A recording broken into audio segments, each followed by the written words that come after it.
नित्यानंद राम जय नित्यानंद राम नित्यानंद राम नित्यानंद राम जय नित्यानंद राम नित्यानंद राम जय नित्यानंद राम निताय निताय जय निताय निताय निताय निताय जय निताय निताय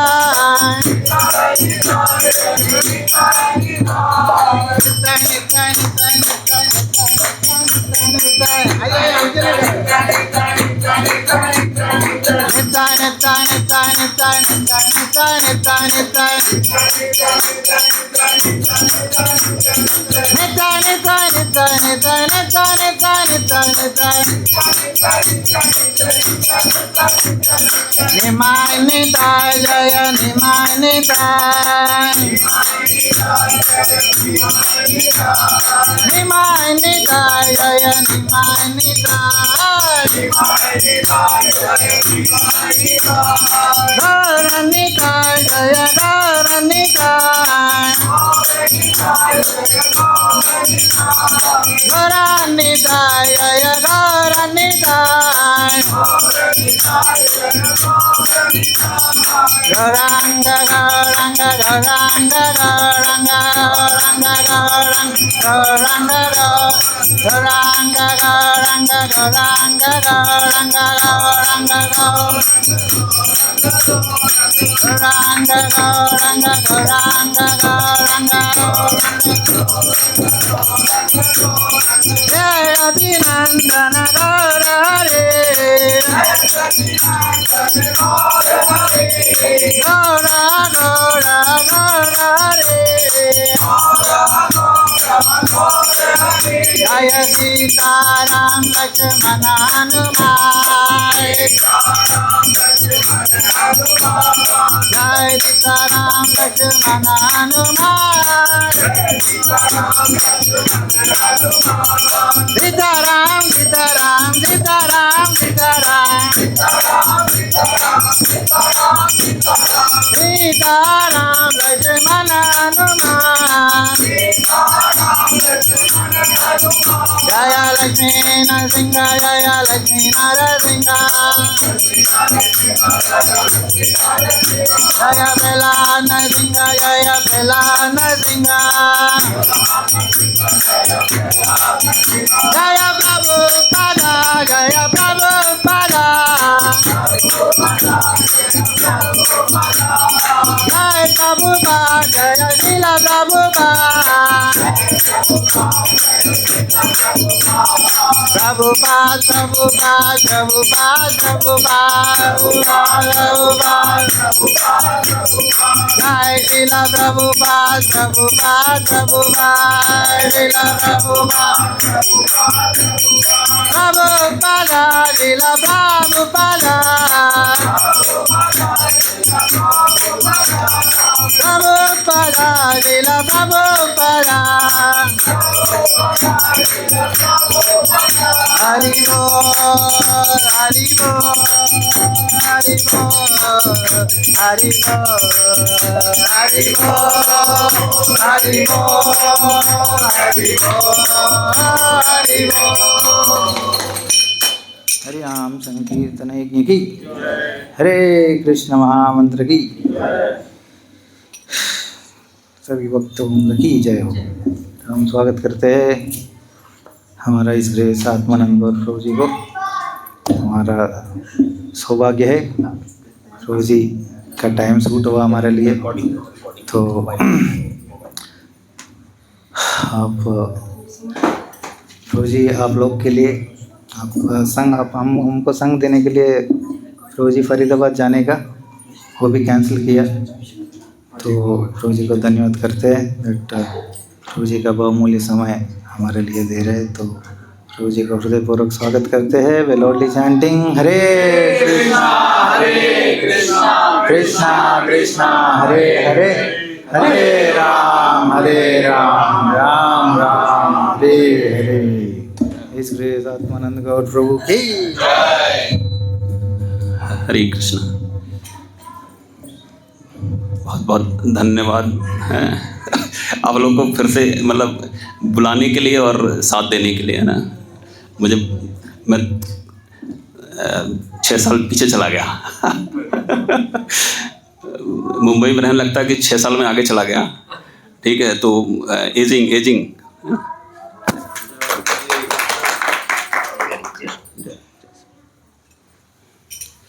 तो एजिंग जो है वो, लेकिन फिर से जो है यहाँ आने पे कहता है कि पुनर्जीवन जो है, पुनर्जीवन भक्तों के बीच में आके हो जाता है। ठीक है, तो भक्तों के बीच में आके पुनर्जीवन का एहसास क्यों हो जाता है? हमारी आत्मा पुनर्जीवित क्यों हो जाती है? हाँ, तो पहले हम ज़्यादा डिस्कस करेंगे। तो ये एक बार हम जो है ना ओम अज्ञान तिमिरांधस्य से इसको हम याद करेंगे, उसके बाद फिर हम डिस्कस करेंगे। ठीक है।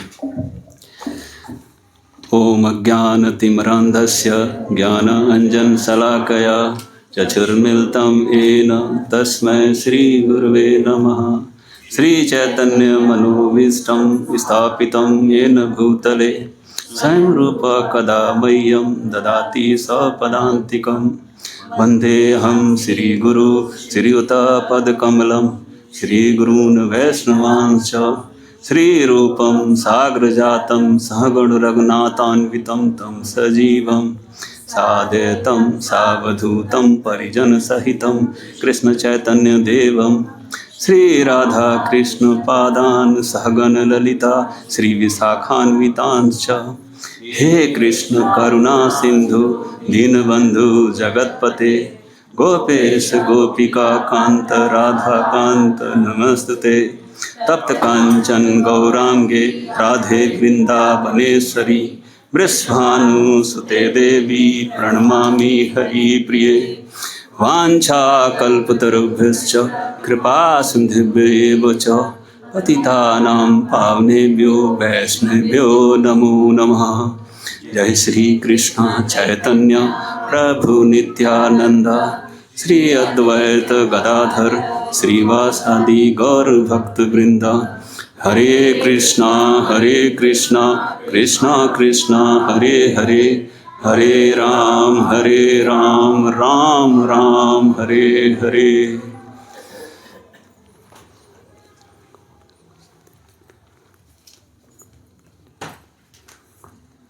नमो विष्णुपादाय कृष्णपृष्ठाय भूतले श्रीमते भक्ति वेदांत स्वामिने इति नामिने। नमस्ते सारस्वते देवे गौरवाणी प्रचारणे निर्विशेष शून्यवादी पाश्चात्य देशे धारणे। जय मनगे से श्री प्रभात की गुरु महाराज की जय। Thank you. हाँ, तो वापस आते हैं उसके। क्यों लगता है कि हमारा पुनर्जीवन समझ रहे ना? आदि मरा मरा फील करता है। जब मुंबई रहता हूँ तो मरा मरा फील करता हूँ, लेकिन बेस में जैसे ही घुसा तो प्रभु जी ने ऐसी उमंग दी क्योंकि मेरे को लेक्चर लेने का मन नहीं था कुछ तैयारी भी नहीं थी लेकिन पता नहीं कहाँ से इन्होंने जैसे ही अपने मतलब हृदय से लगाया मुझे, तो मैं कहा कि छोड़ो, मैं फरीदाबाद जाने वाला था अपना प्लॉट देखने के लिए मैंने कहा नहीं जाना है अब। क्यों? क्योंकि जो टेस्ट और जो आनंद और जो आपका जो हमारा क्षय हो गया होता है, हम दिन प्रतिदिन हमारा क्षय हो रहा है। कोई कह सकता है उसका क्षय नहीं हो रहा है? हो रहा है। कहाँ से कहाँ क्षय? काले बाल से मैं इस कोन में आया और सफ़ेद बाल में बैठा हूँ, तो क्षय हुआ है ना। ये हर दिन क्षय हो रहा है। यही भौतिक जगत का लक्षण है कि क्षय होना है उसको। जो चीज़ उत्पन्न हुई है उसको एक अवस्था तक जाना है, फिर ढलान पे जाना है, फिर वृद्धावस्था पे जाना है। मतलब छीण जीर्ण हो जाएगी चीज़, वो धीरे धीरे क्या होगी, वो नष्ट होकर ख़त्म हो जाएगी। ठीक है, ये भौतिक जगत का लक्षण है। जब हम अब मुंबई में ऐसा क्यों होता है कि ऊर्जा खत्म रहती है सुबह शाम तक? अभी यहाँ बैठे तो शायद प्रभु जी ने मेरे को भी लंच नहीं कराया है लेकिन मेरी ऊर्जा ऐसा है कि लगा जैसे पेट भरा हुआ है। क्यों? वो भक्तों के बीच में बैठा, जैसे ही आया तो जब ये आत्मा की ऊर्जा ऐसी है, इसको किसी चीज़ की आवश्यकता है नहीं। समझ गए? शरीर बूढ़ा होता है, आत्मा नहीं बूढ़ी होती। आत्मा का कोई परिवर्तन नहीं होता है, ये अपरिवर्तनशील है। ये समझ गए? ये सनातन है, चिर समय से थी, इसका कोई जन्म नहीं है, इसका कोई अंत नहीं है, ये सदा सनातन है। क्यों सनातन है ये? क्योंकि वो उस सनातन का अंश है जिसका कोई उत्पत्ति नहीं है और जिसका अंत नहीं है। ये आत्मा उसका है। ये मैं इसलिए ज़्यादा डीप में जा रहा हूँ फिलॉसफी, क्योंकि आप सब पुराने लोग हैं, समझ पाएंगे। अगर नए होते तो मैं नहीं बोलता, मैं कुछ और बोलता।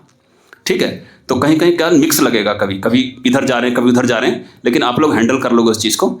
ऑब्जेक्टिव यही है कि हमारी जो भगवान के प्रति लगाव है, भक्ति के प्रति जो आस्था है, और जो हमारे हृदय के अंदर जो विकृति है उसकी समाप्ति, इसके पथ पे हम अग्रसर हों। भक्ति का मार्ग तो यही है। भक्ति का मार्ग ये नहीं है कि हम कुछ गुजारा कर लेंगे, कुछ पैसे बना लेंगे, कोई रास्ता निकाल लेंगे, हैं लोगों को एक भीड़ जमा करके और कुछ हम इनकम का साधन बना लेंगे। ये भक्ति नहीं है। समझ गए? ये व्यापार है। व्यापार करना नहीं चाहिए, इस तरह का व्यापार नहीं करना चाहिए। कर लीजिए, बहुत व्यापार हैं, बहुत लोग बहुत कुछ कर रहे हैं, है ना। लोगों ने दुकानें खोल रखी हैं, आपके शराब बेच रहे हैं, कुछ भी कर रहे हैं, हथियार बेच रहे हैं, धंधा तो कोई ना कोई कर ही रहा है। तो भक्ति का दृष्टिकोण धंधे का नहीं होना चाहिए। अब मैं इसलिए बोल रहा हूँ, क्यों? कहीं ना कहीं मैकेनिज्म पीछे हमारे है जो हमें डिस्टर्ब करता रहता है। वो क्या मैकेनिज्म है? क्यों हम चाहते हैं इधर जाएं, लेकिन क्या होता है, अंत में खींच के कहीं और चले जाते हैं। फिर हमको लगता है कि ये बोझ है, भक्ति जो है बोझ है, हैं हम बहुत चीज़ें मिस कर रहे हैं ज़िंदगी में। ठीक है, बहुत चीज़ें छोड़ रहे हैं, बहुत सेक्रीफाइस कर रहे हैं। हम तो बहुत बड़ा उपकार कर रहे हैं भगवान के ऊपर कि हम बहुत सारी चीज़ें छोड़ करके और भगवान के मंदिर में आ गए। हमने भगवान पे उपकार कर दिया। क्यों? क्योंकि उन चीज़ों में हमारी जो आस्था, जो स्वाद, समझ रहे हैं ना, और जो गहराई से जुड़ाव है, वो इतना गहरा गहरा गहरा जन्मों जन्मों का है कि हम उसको ही जीवन समझते हैं। और जो असल जीवन है उसको हम भूल गए। जो असल जीवन है हम उसको भूल गए। हमारी समस्या ये है। ठीक है? और यही है, कृष्ण भूलिया जीव भोगवांछा करे, निकटे माया झपटिया धारे। यही हुआ है। और माया ऐसी विशाल है, मम माया दुरत्या। भगवान भगवान बोल रहे हैं जिसको दुरत्या, तो हम क्या कर लेंगे उसमें, बताओ ना। जिसको बोल रहे हैं मम माया दुरत्या, तो इतनी भयानक विशाल माया आपको ऐसा दिखाएगी आप बहुत अच्छा कर रहे हो, आप तो दुनिया के सबसे अच्छे हो। आपको तो भगवान जो है ना, वो आपको आके भगवान माला डाल देंगे कि भाई आप जो है आपने ऐसा किया है। ऐसे ऐसे ऐसे विचार आपके आ जाएंगे। माया ऐसी शक्तिशाली है, समझ रहे हैं? बड़ा सावधान रहना इसमें। ठीक है? अब ये है कि पुनर्जीवन जो है, या जो आपका जो हमारा अस्तित्व क्षीण होता हुआ महसूस होता है, हम क्यों हम परेशान होते हैं, क्यों चिंता हमें होती है? ठीक है, पता नहीं चलता बच्चे से कब युवा हो गए, युवा जो जवानी है वो कब खत्म हो गई, पता नहीं चलता। अब बुढ़ापे में क्या होता है, सब तरफ का डर, शरीर भी नहीं है, पैसा भी नहीं है, पैसा है तो ये डर है औलाद नहीं है, औलाद है तो औलाद अच्छी नहीं है, और उसके बाद में औलाद भी अच्छी है, सब कुछ अच्छा है, तो फिर बाद में रिश्तेदारों का इतना डर है। भौतिक जगत जो है वो भय का ही जगह है। कुछ भी व्यवस्था आप कर लीजिए, भय में हमेशा आप रहेंगे। समझ गए? क्यों? क्योंकि सतह क्षीण, आप किस वस्तु से बहुत प्यार करते हैं आप, ठीक है, और आप साथ में रह भी रहे हैं, पूरा प्यार मिल भी रहा है, आप बहुत सुख महसूस कर रहे हैं, लेकिन यहाँ की व्यवस्था ऐसी है, भौतिक जगत की व्यवस्था ऐसी है, या तो एक दिन आप उसको छोड़ दोगे, और आपने नहीं भी छोड़ा तो वो एक दिन आपको छोड़ देगा। ऐसा होगा ही होगा, इसमें कोई सवाल नहीं कर सकता। समझ रहे हैं? तो करना क्या है? भौतिक जगत में हमें ये भी समस्या है, और हमको करना अच्छा कुछ और लगता है। हमको कुछ करना अच्छा लगता है वही, क्योंकि हमारे प्राण तो उसमें बस रहे हैं। तो हमारी समझ कैसे बदलेगी जब हम वही कहते हैं, ओम अज्ञान तिमिरंधस्य ज्ञान अंजन शलाकया। शलाकया क्या होता है? जब काजल लगाते हैं तो एक छड़ी सी होती है, सलाका बोलते हैं उसको, समझ रहे हैं? तो वो गुरु क्या करता है? गुरु मतलब शास्त्र, गुरु शास्त्र और साधु एक लाइन में होते हैं। एक गुरु के अंदर तीनों चीज़ें होनी चाहिए, शास्त्र ज्ञान होना चाहिए और साधु होना चाहिए, और साथ में भगवान का मैसेज है, वो जो जीव हैं भगवान के अंश हैं, उसको देने के लिए वो पूर्ण समर्पित होना चाहिए, वाचा मनसा कर्मणा। ठीक है, संन्यास दंड लेते हैं, 3 डंडे होते हैं ना उसके अंदर, त्रिदंडी बोलते हैं उसके अंदर। उसमें क्या होता है? वो दिखाता है कि समर्पण है किससे? मन से, पानी से और कर्म से या शरीर से समर्पण है पूरा, ये समझ गए? तो गुरु ऐसा होता है। तो वो क्या करता है गुरु? गुरु उस सलाका से हमारी आंखें खोल देता है, हमें साफ साफ दिखता है कि है क्या चीज़ ये है क्या चीज़, हो क्या रहा है, ये हम कर क्या रहे हैं, कहाँ अंत होगा इसका, समझ रहे हैं? तो ये क्या है? वो ज्ञान कौन सा है जो गुरु जो है देता है? वो ज्ञान भगवान से ही आता है। परंपरा आपने देखी होगी, इसके अंदर परंपरा की लिस्ट है, प्रभुपाद जी, उसके बाद में उनके गुरु महाराज, अंत कहाँ होती है? जाकर के भगवान श्री कृष्ण होती है। तो सारा ज्ञान वही है, उनसे ही आ रहा है, वही परम गुरु है, समझ गए? तो भगवत गीता में भगवान ने जो भगवत गीता बताई है, तो ये भगवान की वाणी है, समझ गए? तो इसमें क्या बताते हैं? सबसे पहले चैप्टर में तो क्या व्यवस्था, सारा युद्ध क्षेत्र में कौन कहाँ पर है, क्या है, किस तरह का है, वो सब चीज अरेंजमेंट बताते हैं। जैसे ही वो अर्जुन समर्पण करता है कि हे भगवान, मैं तो कंफ्यूज हूँ, आपका मैं शिष्य होता हूँ, आप मैं समर्पण करता हूँ, आप मुझे बताइए कि क्या करना है मुझे। तो स्टार्ट कहाँ से करते हो कि अर्जुन तुम शरीर नहीं, तुम आत्मा हो। यहाँ से ज्ञान स्टार्ट होता है। ये जरा से भी अगर इसका आइडिया आपको होगा ना, तो ये सारे जो झंझट ये चीज़ें हैं, इनके बीच में आप फर्क कर पाओगे। जब तक आप शरीर अपने को मानते रहोगे, तब तक क्या होगा? शरीर के साथ की जितनी चीज़ें हैं, शरीर, पति पत्नी, सुख, जवानी, इंद्रियां, ठीक है, पैसा, सुख, ये आपका संतानें, उसके जो प्रोडक्ट हैं, इन सब के अंदर आप इतने पैक रहोगे, इतने उलझे रहोगे, और सबसे बड़े दुख की बात है कि कोई रिजल्ट नहीं निकाल पाओगे आप, कोई रिजल्ट नहीं निकाल पाओगे। कोई भी हो, चाहे मैं हूं चाहे कोई भी हो, कोई रिजल्ट नहीं निकाल पाएगा इसमें, कितना भी लग जाए रिजल्ट नहीं निकाल पाएगा। ठीक है, क्यों? क्योंकि व्यवस्था वैसी है उसमें। भगवान ने कहा तुम रिजल्ट नहीं निकाल पाओगे, तो तुम कहां से निकाल लोगे, समझ गए? तो अब क्या है, ये ज्ञान है बड़ा भारी, समझ गए? ये ज्ञान है बड़ा भारी, इसको एकदम से समझ में आएगा नहीं है, समझ गए? और करत करत अभ्यास से जड़मत हो सुजान, रस्सी यावत जात से सिलपट पड़ते निधान। तो ये हमारा सिल है, ये पत्थर जो हमारी चेतना है, वो विकृति ऐसी हो गई है कि इसमें सुधार आने का कोई संभावना है नहीं। ये बड़ी सच्चाई है। मैं हूं चाहे कोई भी हो, कोई भी कह ले, भक्ति में कितनी गहराई से जुड़ा हुआ हो, वो भी कह ले, इतनी संभावना नहीं है। लेकिन क्या करोगे? अभ्यास करोगे तो संभावना है। अभ्यास करो। भगवान ने खुद कहा है कि वो भगवत गीता में आते हैं ऐसे संवाद, कहते हैं ये भी नहीं कर सकता, वो भी नहीं कर सकता, ये भी नहीं कर सकता, कैसे होगा, मन कंट्रोल नहीं रहा। कहते हैं अभ्यासेन कौन्तेय, समझ गए? लेकिन समस्या यहां पर भी है, इससे आगे भी समस्या है। अभ्यास ही नहीं कर पाते, डिसकंटिन्यूटी, कंटिन्यूटी, सतत जो होनी चाहिए चीज, वो नहीं कर पाते हम। तो विश्लेषण करना जरूरी है, आत्मचिंतन करना जरूरी है। हर व्यक्ति भिन्न भिन्न है। एक फार्मूला इस व्यक्ति का उस पर नहीं चलेगा, उसके हालात अलग हैं, उसके घर की समस्याएं अलग हैं, उसके जो शुरू से जो उसकी जीवन के अंदर स्थितियां रही हैं, जो उसका पालन पोषण हुआ है, वो अलग है। तो एक फार्मूला दो पे नहीं चलता। ये बहुत बड़ी सच्चाई। भगवान ने सबको अलग अलग बनाया हुआ है, समझ गए? हर व्यक्ति डिफरेंट है और हर व्यक्ति का भगवान के साथ में कनेक्शन डिफरेंट है। जैसे हमारे 2 बच्चे हैं या 4 बच्चे हैं या 10 बच्चे हैं, हर बच्चे से हमारा कनेक्शन डिफरेंट है।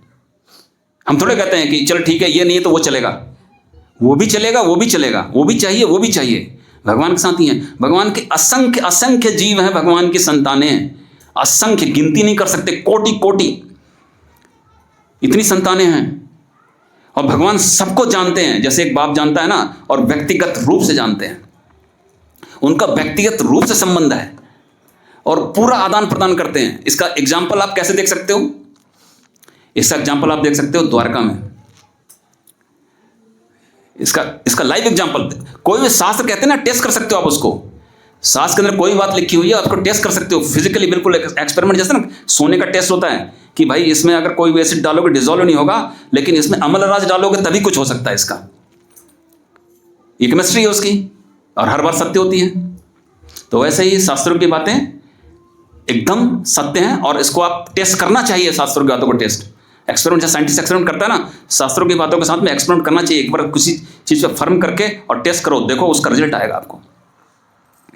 108 हजारों रानियां थी उनकी, 108 मुख्य रानियां थी। सभी रानियों के लिए अलग अलग महल थे। आपको मिलेगा, पढ़ेंगे आप, जब भागवत पढ़ेंगे तो मिलेगा। सबके लिए अलग अलग महल थे और सारे महल में भगवान प्रेजेंट थे। और पूरे जो गृहस्थ, जो पति पत्नी के बीच में एक गृहस्थ के अंदर, आदर्श गृहस्थ के अंदर जो आदान प्रदान और संबंध होते हैं, वो संबंध थे वहां पे। भगवान ने दिखा दिया कि मैं देखो कर सकता हूं ये। वैसे ही हर जीव के साथ में भगवान का एक यूनिक, एक विशिष्ट संबंध है। समझ गए? और वो भगवान उस संबंध को रिवाइव करना चाहते हैं। प्रॉब्लम यह है कि हम जहां पर हैं वो संबंध हमने खुद ही भुला दिया है। वो संबंध हमने खुद ही भुला दिया, भगवान ने नहीं बुलाया, हमने खुद भुला दिया है। ठीक है? अब भगवान यही कहते हैं कि भाई मेरा तेरे से संबंध है, मैं तेरे लिए बेचैन हूं, तेरी संतान है। जो रिश्ता तेरे से मेरा है वो कोई तो पूरा कर नहीं सकता, कर तो तू ही सकता है। कहां पर है तू? खोज रहे हैं वो खोज रहे हैं, बेचैन है, रो रहा है। एक बाप का अगर बेटा कहीं चला जाए तो बाप को कैसा लगता है? एक भौतिक बाप को ऐसा लगता है, लेकिन जो पूर्ण बाप है उसको कैसा लगता होगा जब उसका खुद का बच्चा छोड़ करके चला जाए? तो यही हुआ है इस भौतिक जगत में। हम उस भगवान को छोड़ के आ गए हैं और वो हमारे लिए बेचैन है, वो अपने बच्चे के लिए बेचैन है। और गुरु क्या करता है? गुरु उस बच्चे को भगवान तक ले जाने की कोशिश करता है और उसके लिए पूरा जीवन लगा देता है। उसका एक ही उद्देश्य होता है। और भगवान भी क्या करते हैं? भगवान भी यही करते हैं। भगवत गीता में आते हैं, भगवत गीता का संदेश दिया, सर्वधर्मान् परित्यज्य मामेक शरणं व्रज अहं त्वं सर्वपापेभ्यो मोक्षयिष्यामि मा शुचा। अरे भाई गलती कर दी, पाप कर दिए, छोड़, सब मेरे पास आ जा, सब माफ कर दूंगा मैं। क्यों कह रहे हैं? कोई दर्द है तभी तो कह रहे हैं ना। यही इस संबंध का दर्द है। समझ गए? लेकिन हमको समझ में नहीं आता। हम तो कहते हैं कर्मण्येवाधिकारस्ते मा फलेषु कदाचन। कर्म करे जाओ, फल की चिंता मत करो। और कर्म कौन से करो? जो हमारा मन कहेगा है। और हमारा मन क्या कहेगा? हमारा मन उल्टी चीजें कहेगा। क्यों? क्योंकि उसमें रस तो उसमें बिठा कर रखा हुआ है। हमारी गलती क्या है कि हम जो चाहत है अंदर की उसको ईमानदारी से बदलने की कोशिश नहीं करते। बस हमारी गलती यही है, बाकी हमारे हाथ में कुछ भी नहीं है। आप ये नोट करके रखिएगा, हमारे हाथ में कुछ भी नहीं है। हम कुछ नहीं करते, हमारी औकात ही नहीं है कुछ भी। हम सूक्ष्म हैं, भगवान अनंत है, हम सूक्ष्म हैं। तो इस माया के सामने, इस भौतिक जगत के सामने हमारी कोई सामर्थ्य नहीं है, कोई सामर्थ्य नहीं है हमारी। बस इतनी ही सामर्थ्य हमारी है जो भगवान ने दी हुई है। वो सामर्थ्य यही है कि हम इच्छा करें कि हे भगवान, मैं उस संबंध को जीवित करना चाहता हूं, ईमानदारी से मैं करना चाहता हूं, मैं समर्पित करना चाहता हूं, सर्वधर्मान् परित्यज्य मैं करना चाहता हूं, आपकी शरण में मानना चाहता हूं, मुझे रास्ता बताइए। ठीक है, तो क्या करेंगे? वो हृदय में चैत्य गुरु की तरह हृदय में बैठे हुए हैं। परमात्मा जो है चैत्य गुरु हृदय में बैठे हुए हैं। वो क्या करेंगे? आपको सही जगह पे भेज देंगे। और क्यों नहीं भेजेंगे?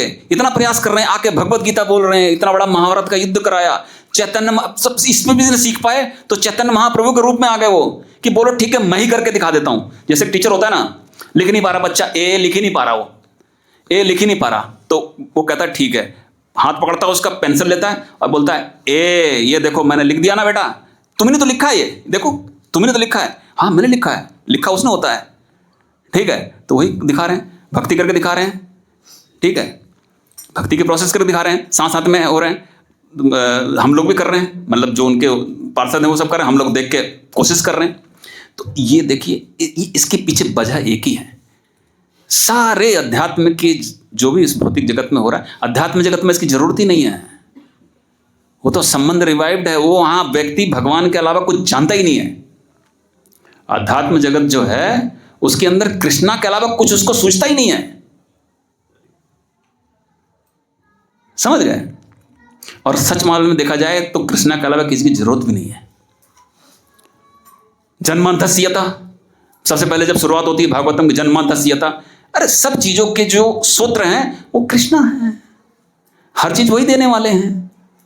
तो फिर कौन सी जरूरत पैदा कर ली हमने जिसको हम खोज रहे हैं या परेशानी कर रहे हैं? कुछ सूत्र तो वही है, जो भी चाहिए उनसे लीजिए और वो देंगे।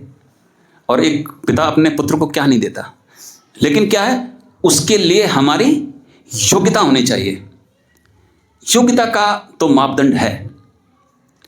अगर हम पूछें कि भगवान से कि हम उल्टे काम करेंगे, भगवान साथ दीजिए मेरा, तो वो साथ देने की योग्यता है नहीं, भगवान की योग्यता नहीं है। फिर कहेंगे अपनी रेस्पॉन्सिबिलिटी से करो, पहले मना करेंगे। परमात्मा कोई भी गलत काम करने जाते हैं, देखिए हम भौतिक जगत के जीव हैं, हर दिन कुछ ना कुछ गलत करते हैं, समझ गए, इंटेंशनली अनइंटेंशनली करते हैं, ठीक है। लेकिन हर किसी का एक्सपीरियंस है, जब हम गलत करने जाते हैं तो अंदर से आवाज आती है कि गलत कर रहे हैं हम, ये कौन है, वो कौन चेताता है?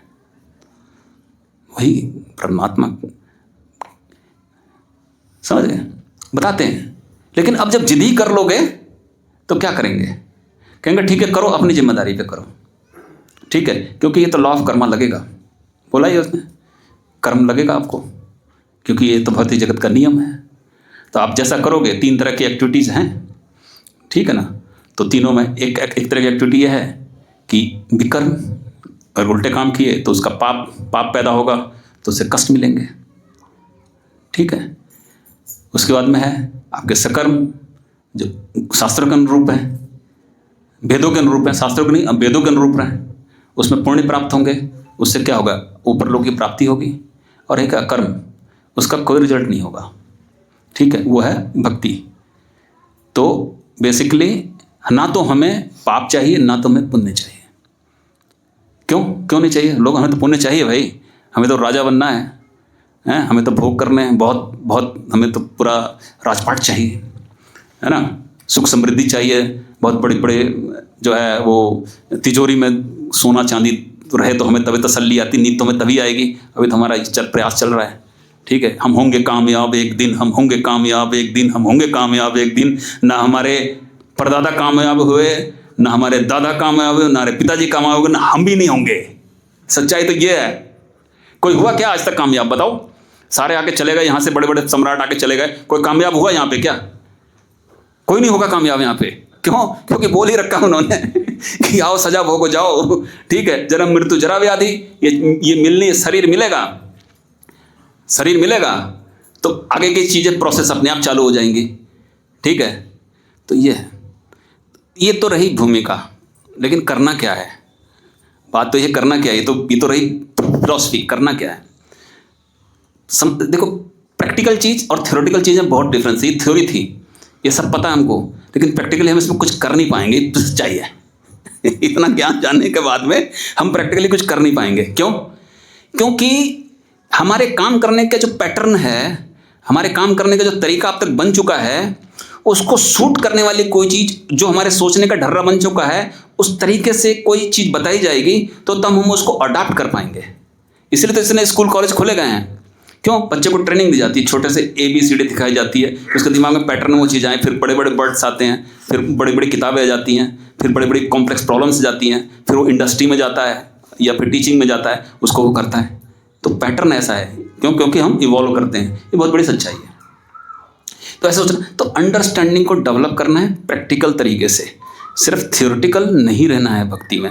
क्यों? क्योंकि उससे क्या होगा, प्रेशर बनेगा आपके दिमाग पे, आप रिचुअल बन के रह जाओगे, आपकी सोच जो होगी वो डिसीजन नहीं ले पाएगी, आप समस्या आएगी तो आप जो शास्त्रों के हिसाब से क्या करना है क्या नहीं करना है उसका आप सही तरीके से उसको इम्प्लीमेंट नहीं कर पाओगे, समझ रहे हो? तो ये चीज़ें प्रैक्टिकली कैसे लानी है भक्ति के में, भक्ति जब करें तो उसको सोचना जरूरी है, ठीक है। और ये हर व्यक्ति के लिए डिफरेंट डिफरेंट है, ठीक है। अब जैसे क्या है, सड़क के किनारे जब चलते हैं तो देखो बहुत सारी जो ऐसी अनअटेंडेड या फिर जहाँ म्यूनिसिपलिटी अच्छी नहीं होती तो बहुत झाड़ वाड़ हो जाती है, सड़कों के किनारे हो जाती है ना, बड़ी बड़ी वो आपकी घास उग जाती है, सूखी घास, हरी घास और जंगली पेड़ पौधे उग जाते हैं, ठीक है। तो उसमें अगर आप देखोगे तो उसके अंदर रहते कौन हैं, कौन से जीव रहते हैं? सांप, नेवला, चूहे, खतरनाक बिसैले, ऐसे जो लोग अपनी जगह बना लेते हैं वहाँ पे। क्यों? क्योंकि वो अनअटेंडेड जगह है और वो जो भी प्रकृति जंगली तरीके से जो भी उसमें होनी होगी वो सब वहाँ उत्पन्न हो जाएगा वहाँ पे। अब एक कंपैरिजन लेते हैं, एक वेल मेंटेन्ड म्यूनिसिपैलिटी का हम लेते हैं, ठीक है, या फिर किसी गार्डन का लेते हैं जहाँ गार्डनर जो है वो बहुत ही जिम्मेदार तरीके से और बड़े लगन से उसमें काम करता है। देखो हर चीज़, बड़े पौधे करीने से लगे होंगे, फूल लगे होंगे, खुशबू आ रही होगी, उसमें क्या दिख रहे होंगे? उसमें मधुमक्खियाँ होंगी, भौरे होंगे, तितलियाँ होंगी, अच्छे अच्छे पक्षी होंगे उसके अंदर, ठीक है ना, वहाँ बास नहीं करेंगे। तो इस जो सिमिलरिटी है, इस एनालॉजी से आप समझ सकते हैं, अगर ये जो दिमाग है, हमारी जो थॉट प्रोसेस है, हमारे जो काम करने की, जो हमने सुबह से शाम तक हम काम कर रहे हैं, अगर हम उसको अनअटेंडेड छोड़ देंगे, एमलेस छोड़ देंगे, तो उसके अंदर खतरनाक जीव पैदा हो जाएंगे। वो है काम, क्रोध, मोह, मद, मत्सर्य, ऐसी चीज़ें जो हैं वो पैदा हो जाएंगी और फिर हम खराब काम करेंगे। हमें शराब पीने की इच्छा करेगी, हमें ऐसी चीज़ें जो होंगी, जो भयावह होंगी, जिसमें दूसरे का भी नुकसान होगा, हमारा भी नुकसान होगा, उसको करने की हमारी इच्छा आएगी। क्यों? क्योंकि उसके अंदर वैसी चीज़ें जीवित उचरे रहे। अगर हम जो अच्छे लोगों का, जो उनसे हम मिलेंगे और शास्त्र हैं, मंदिर हैं, सतगुणी चीज़ें हैं, हम जब इसके बीच में जाएंगे तो क्या होगा? वो जो खरपतवार हैं वो नष्ट होंगे, उनकी जगह पे अच्छी चीज़ें, अच्छे पेड़ पौधे, वो सब हमारे लगेंगे और उससे क्या होगा? जीवन हमारा खूबसूरत होगा, वो भयावह काम हम नहीं करेंगे, वो अंदर हमारे एक सुकून होगा, वो सब डेवलप होगा, लेकिन धीरे धीरे होगा। ये सबसे पहले भक्ति क्यों करनी चाहिए? क्यों? अगर भक्ति नहीं करेंगे तो दानवी प्रवृत्ति है, वो दानवी प्रवृत्ति ऐसी हो जाएगी। इस कलयुग, जो कलयुग है, इसके अंदर कैसे कैसे व्यक्ति, आप रोज न्यूज़पेपर में सुनते हैं क्या क्या हो रहा है, सुनते हैं ना आप? क्यों हो रहा है ऐसा? हर आदमी करने वाला जानता है कि गलत काम है ये, फिर भी कर रहा है। काम ऐसा, क्रोध ऐसा, रजोगुणों समद्भवा। वो रजगुण जो है वो उसको बलबस फोर्सफुली इंगेज कर देता है उसके अंदर। काम, क्रोध, लोभ, मोह, मद, सारी चीज़ों में इंगेज कर देता है। और चाहिए, और चाहिए, इससे बेटर चाहिए, और टेस्ट चाहिए, नया टेस्ट चाहिए, वैरायटी चाहिए, हैं? फिर करते करते करते करते अंत में आदमी पूरा जहाज क्रैश कर जाता है पूरा उसका। समझ गए? समझ में नहीं आता उसको। अरे भाई, गन्ने को चूसो को तब रस मिलेगा ना उसमें। अब बांस की लकड़ी है, सोचो गन्ने जैसा दिखती है, बांस, पतली बांस होती है तो गन्ने जैसा दिखती है ना, और कोई व्यक्ति सोचेगा यार ये तो गन्ना है, चूसो इसे।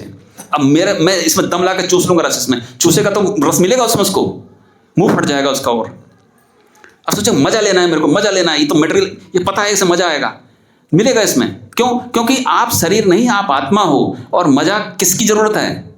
भौतिक, वो इंद्रियों की जरूरत है, मन की जरूरत है। समझ रहे हो? विषय वस्तु है वो आत्मा की जरूरत नहीं है। आत्मा की जरूरत कुछ और है, आनंद है वो जरूरत, लेकिन वो अलग आनंद है। ये फर्क समझना बहुत जरूरी है, ये फर्क समझना बहुत जरूरी है। कौन सा आनंद है? अच्छा, ये बहुत बार डिस्कस किया है कि हम आनंद चाहते ही क्यों हैं, ठीक है ना, मतलब काम नहीं चल सकता इसके बिना, क्या आनंद चाहिए ना, हम फिर क्या झंझट सारा खत्म हो जाए, किसी को इच्छा ही ना करे इन सब चीज़ों की। जैसे उदासी ना खड़ा होता है ना वहाँ पे, हैं, कुछ नहीं बोलेंगे, बंद, बिल्कुल कोई नहीं देखेंगे हम किसी को भी, कोई हमारा डिस्कनेक्ट बिल्कुल, हैं। अंत में जाके देखो सबसे ज़्यादा फ्रॉड क्या निकलते हैं, उन्हीं मठों में निकलते हैं।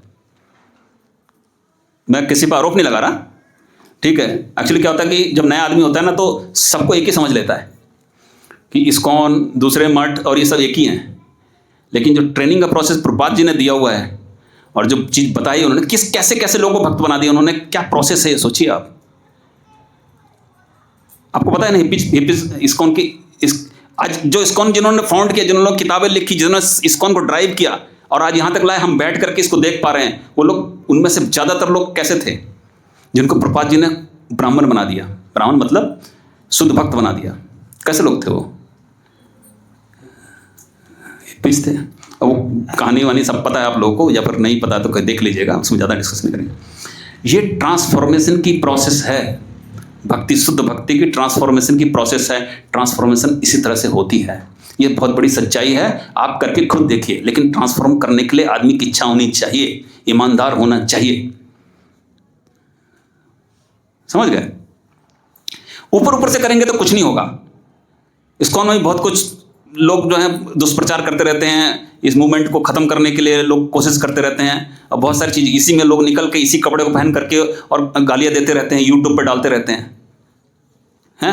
कच्चे दिमाग वाला जो होगा वो सोचेगा तो बोलेगा कि क्या, कहाँ जा रहे हैं हम, तो जाएंगे नहीं गली से। वो सच्चाई नहीं है। हर जगह डीमंस होते हैं, हर जगह डीमंस होते हैं, और डीमंस का है, इस ड्रेस में घुस के डीमंस घुस जाते हैं, समझ गए? अरे भाई, भगवान राम को क्यों लेके गए विश्वामित्र जी? वो यज्ञ करते थे तो वो क्या करते थे कि आए दशरथ जी के पास में, पूछा कि ये मेरे को बेटे चाहिए आपके। कह रहे नहीं, ये तो मेरे प्राण है, इतनी बड़ी सेना ले जाइए आप, चाहिए यही मेरे को। क्या समस्या बताई थी उन्होंने कि भाई मैं यज्ञ करता हूँ, हम लोग यज्ञ करते हैं, राक्षस आते हैं, मलमूत्र फेंक जाते हैं, हड्डियाँ फेंक जाते हैं, सारा अशुद्ध कर देता, पवित्र कर देते हैं, समझ गए? ये तो सतयुग में हो रहा था, द्वापर युग में, त्रेता युग में भी हो रहा था। तो ये कलयुग है, कलयुग में तो और डीमंस आएंगे, यहाँ तो हर आदमी डीमन है। तो इस मूवमेंट को ख़त्म करने के लिए करेंगे नहीं कोशिश क्या? आप सोचोगे कि बहुत सीधा चलता रहेगा या हर चीज़ सही बोलने वाले मिलेंगे, लेकिन आपको पता होना चाहिए अंदर क्या है। प्रभुपाद जी ने क्या किया, रिजल्ट देखिए आप, समझ गए? तो ये सब चीज़ें भी हैं। मैं जस्ट बोल रहा हूँ कि आजकल मीडिया का ज़माना है, तो ये सब चीज़ें जो हैं, मतलब हमें सचेत रहना चाहिए, ठीक है? तो धीरे धीरे ऑर्गेनाइज करना है इसको, धीरे धीरे छोटे छोटे कदम जो हैं रखना। पहले अपनी पर्सनालिटी है, अपनी सोच की प्रोसेस है, आप कोई भी एक्शन करते हैं उसका विश्लेषण कीजिए, इंट्रोस्पेक्शन कहते हैं जिसको।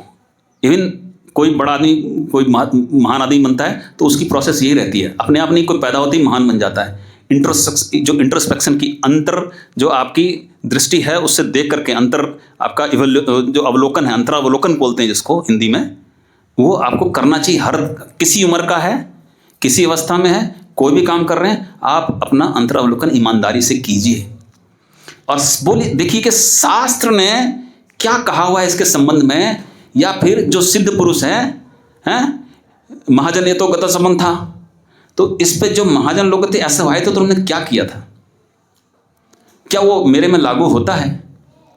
तो आपको रास्ता मिलेगा। और आप कंसल्ट कीजिए जो ऐसे व्यक्ति हैं जिनकी साधना अच्छी है और जो रास्ता बता सकते हैं, उनसे आप कंसल्ट कीजिए, रास्ता मिलेगा। अगर आपको सेटिस्फाइड नहीं है तो आप उनसे और दूसरे से भी कंसल्ट कर सकते हैं जो आपको लगता है कि और योग्य व्यक्ति है, या आप उनसे पूछ लीजिए कि मैं किससे कंसल्ट करूं। वो बोल देंगे नहीं मेरे से कंसल्ट मत करो, मैं इसका समाधान नहीं दे सकता। तो ये प्रोसेस क्या है, ये गुरु शिष्य परंपरा जो है उसकी ये यहाँ पे प्रैक्टिस जो है, उस जो भी ज्ञान आ रहा है परंपरा का ज्ञान है, इसमें कोई अपने आप से कोई जोड़ कर नहीं बताएगा आपको। प्रभुपाद से पूछा कि ये जो आप बता रहे हैं ये कैसे, तो उन्होंने बताया कि आप क्या भगवान हैं? पूछा, क्योंकि बहुत सारे भगवान बन के यूएस में जाते थे उस टाइम पे, तो उसने बोला नहीं मैं तो भगवान नहीं, मैं तो दास हूँ, दास का दास हूँ। और दूसरा क्या कि मैं तो पोस्टमैन हूँ। पोस्टमैन क्या करता है? लिफाफा होता है, जिसका जहाँ से लिफाफा आया होता है, जो एड्रेस होता है उस पर दे देता है। भगवान ने मैसेज दिया हुआ है, भगवद गीता का मैसेज है, as it is. Bhagavad Gita को लिखा हुआ ना, देखो यथारूप लिखा हुआ है यहाँ सामने।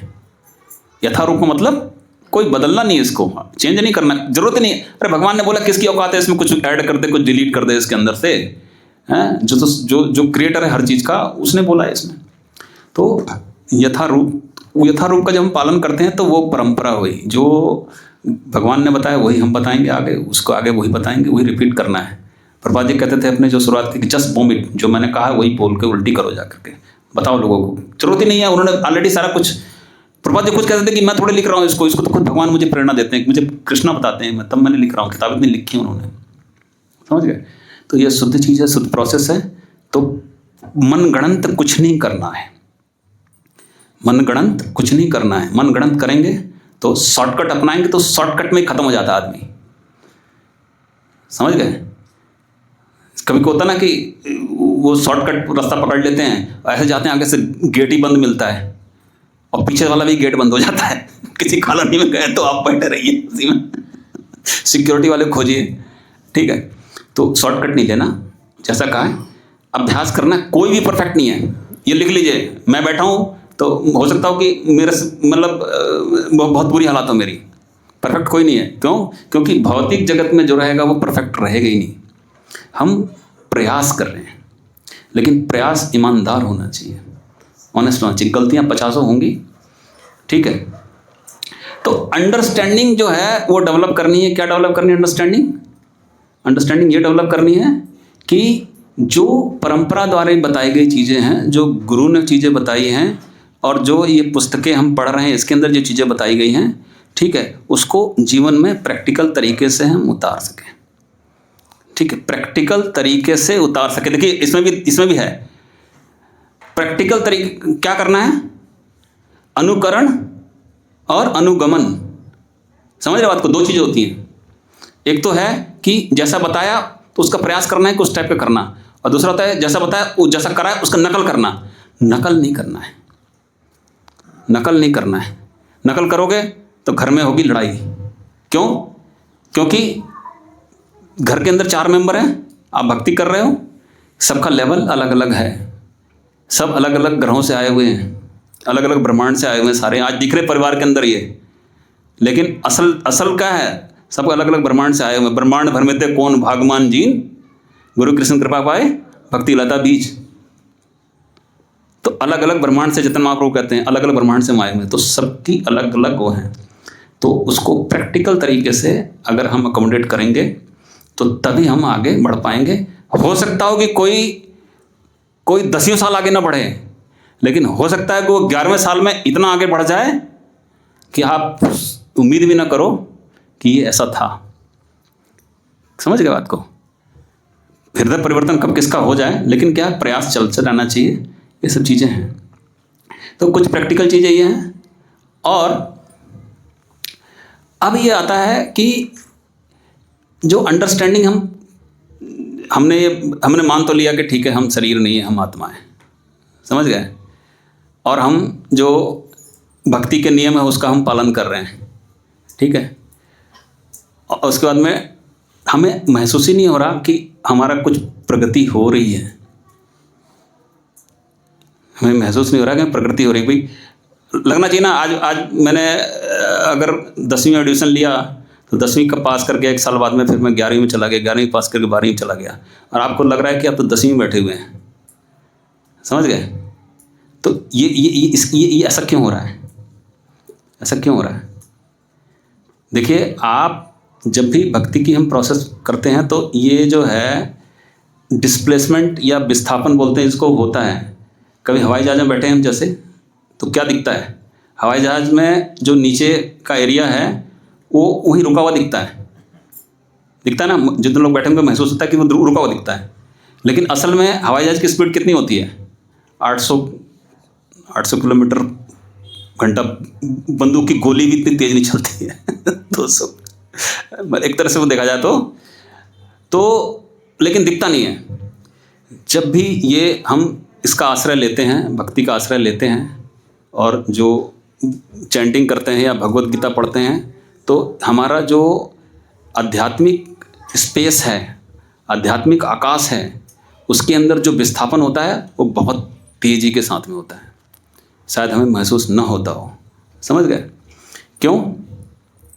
क्योंकि ये जो भौतिक जगत है इसके अंदर जो अलग अलग तरीके से 84 लाख योनियाँ हैं इसके अंदर, ठीक है, मानव योनि है, ठीक है। मानव योनि में क्या है कि हमें भक्ति की अपॉर्चुनिटी मिली, समझ गए। अब हमें भक्ति की अपॉर्चुनिटी मिल तो गई, लेकिन जब अगले जन्म में हम जाएंगे, भाई आत्मा है तो मानना पड़ेगा, जन्म जाएंगे, मतलब अगला जन्म हमारा होगा। जब अगले जन्म में जाएंगे तो क्या हम फिर से इस योनि में रहेंगे या फिर हम भक्ति करेंगे नहीं करेंगे, कैसे डिसाइड होगा वो? कैसे डिसाइड होगा वो? जो आप अभी कर रहे हो, क्योंकि इसके दो ही आउटकम हो सकते हैं। या तो आपकी भक्ति पूरी हो गई, आप जो सिद्ध हो गए, तो आप सीधे आध्यात्मिक जगत में चले जाएंगे। अगर नहीं, अर्जुन ने पूछा कि भगवान मैं प्रयास तो कर रहा हूँ, कहीं ऐसा तो नहीं है कि प्रयास जैसे बादल होते हैं और ये छिन्न भिन्न होकर के ख़त्म हो जाते हैं, तो कहीं ऐसा तो नहीं है कि मेरे साथ भी यही होगा? समझ बात को? तो भगवान कहते नहीं। क्या होता है?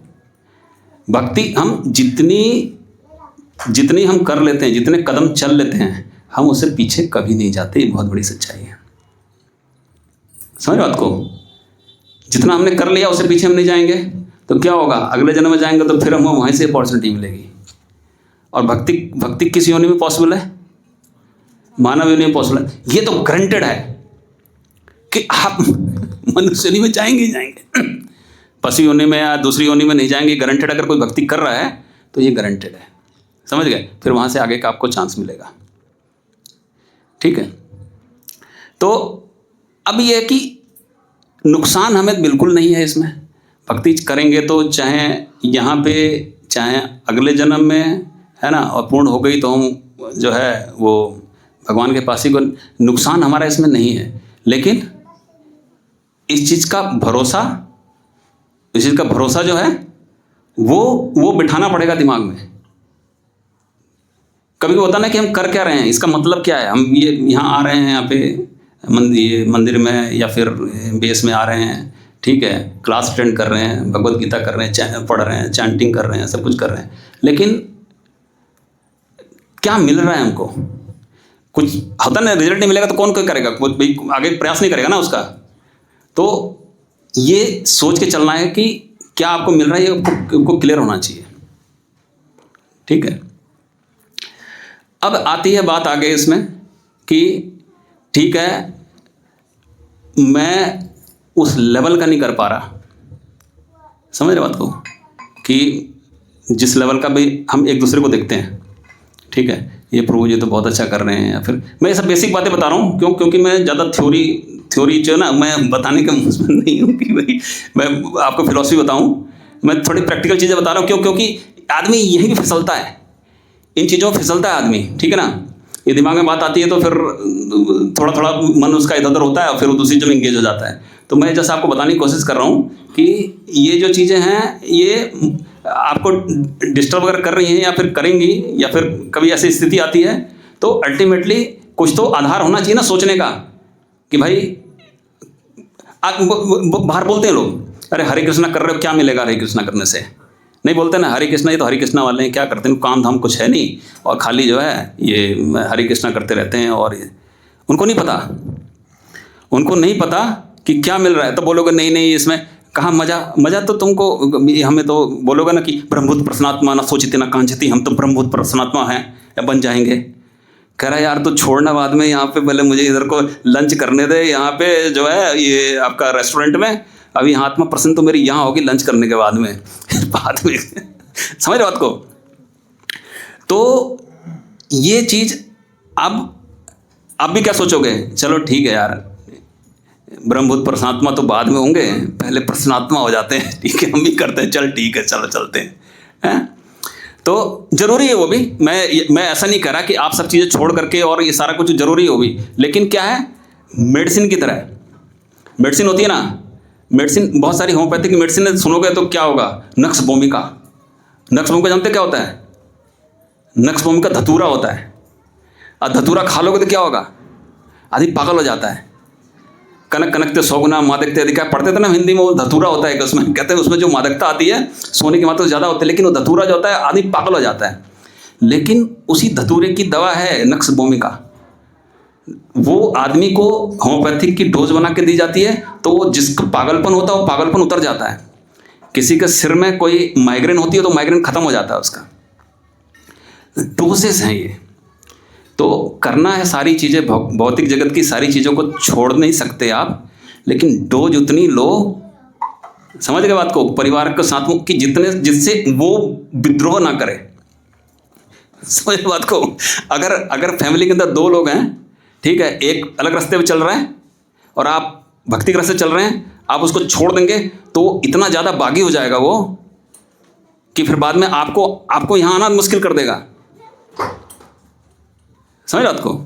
तो आपने क्या करना है, आपने मेडिसिन की तरह उसको देना है, और प्लस साथ साथ में क्या देना है, इस चीज़ को भी कोशिश करना है जितना भी वो कर सके वो करे।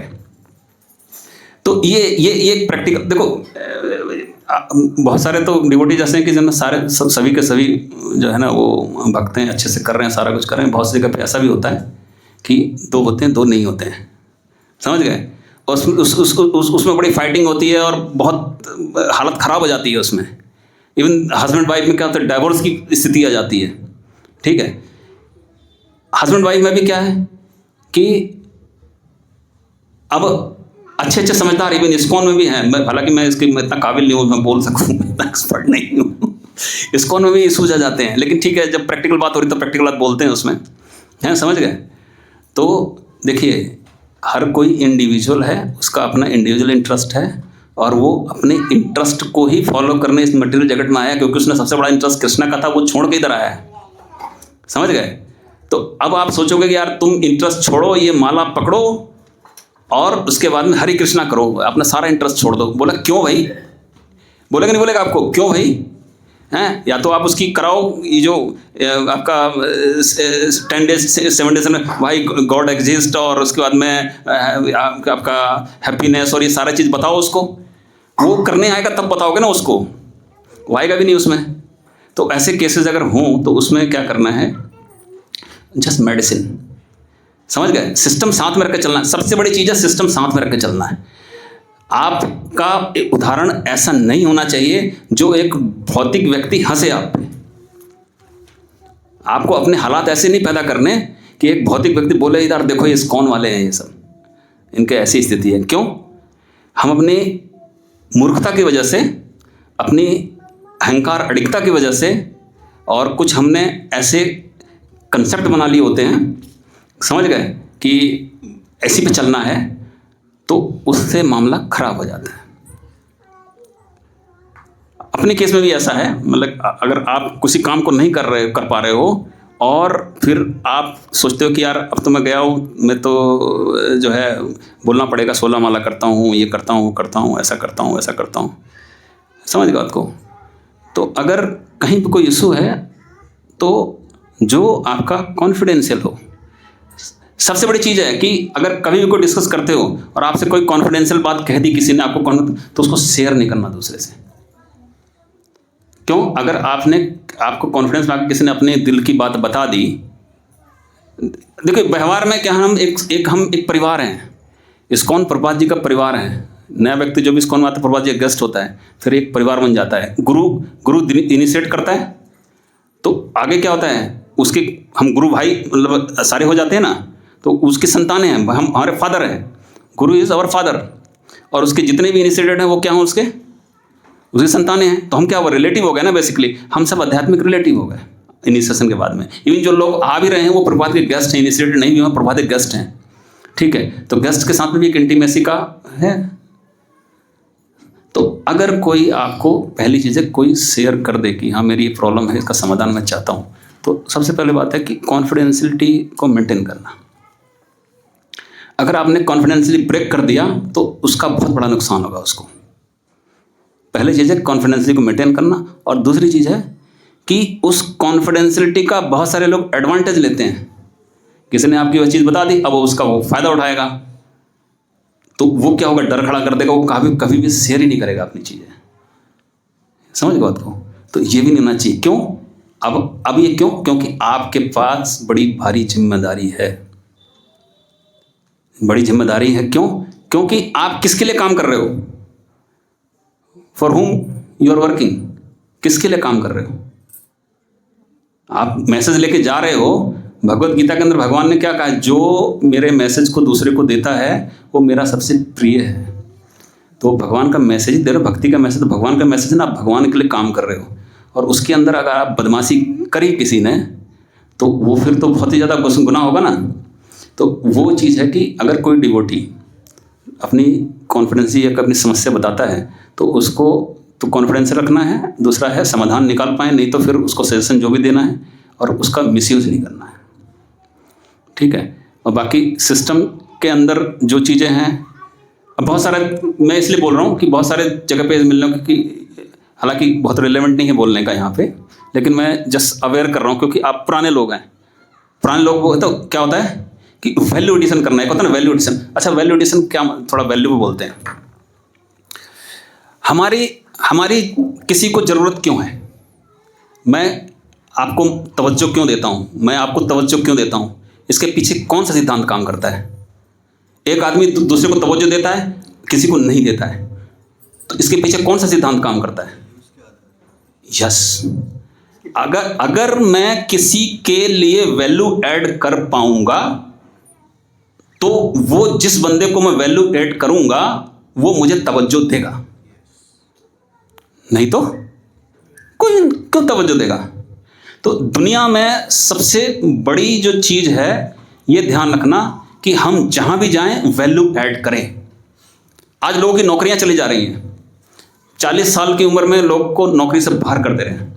हो रहा है ना, आजकल आर्टिफिशियल इंटेलिजेंस आ गया है, मशीन लर्निंग आ गई है, तो बहुत लोगों की नौकरी जा रही है। गूगल, उसके बाद में ये आपके फेसबुक, सारे थोक के भाव में लोगों की नौकरी जा रही है। क्यों जा रही है नौकरियाँ, क्यों जा रही है? क्यों? क्योंकि आपने रोज नहीं सीखा कि वैल्यू ऐड कैसे करना है।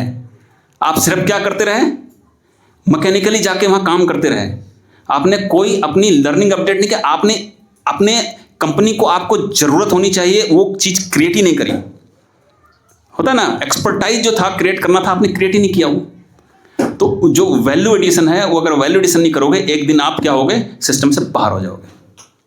सफल व्यक्ति वही है जो दिन रात कोशिश करता है कहाँ पे वो वैल्यू ऐड कर सकता है, और वहाँ कोशिश करता है किसी के जीवन में, समाज में, अपने अंदर, अपनी कंपनी में, कहीं पर भी जहां अगर आपने ये हैबिट बना ली कि वैल्यू ऐड करनी है, मुझे कोई नहीं करना, जहां मैं निकलूँ वैल्यू ऐड करके निकलूँ कुछ वहां से मैं, देखिए लोग पीछे भाग पड़ेंगे आपके।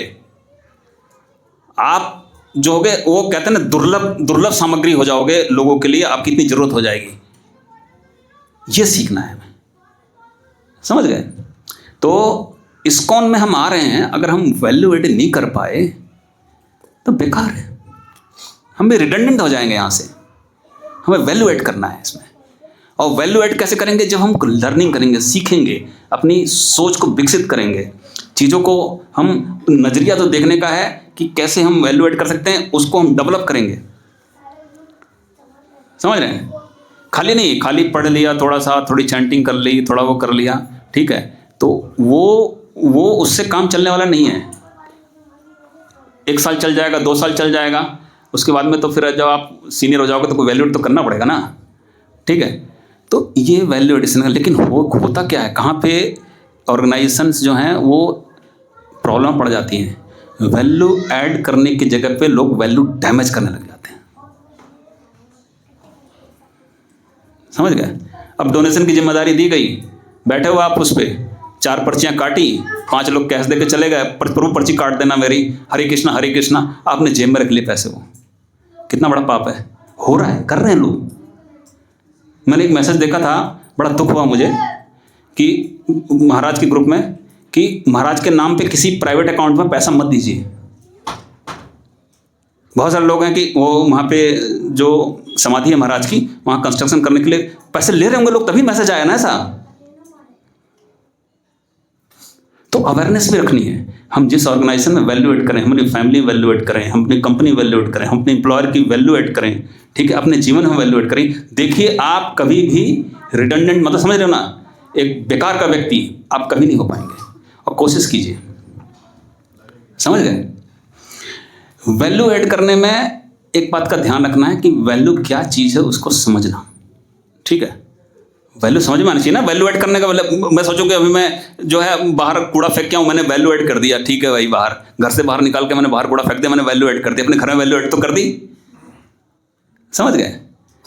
तो वैल्यू क्या है उसको समझना, समझ गए, वैल्यू क्या है उसको समझना, तो बड़े आसानी से आप समझ सकते हैं। शास्त्रों के आधार पर समझते हैं हम, बहुत कॉम्प्लेक्स थ्योरी में या बहुत कॉम्प्लेक्स मैनेजमेंट के कंसेप्ट में जाएंगे, शास्त्र करते हैं। देखिए दो चीज़ें हैं, फिर वही बात आ जाती है शरीर और आत्मा पे।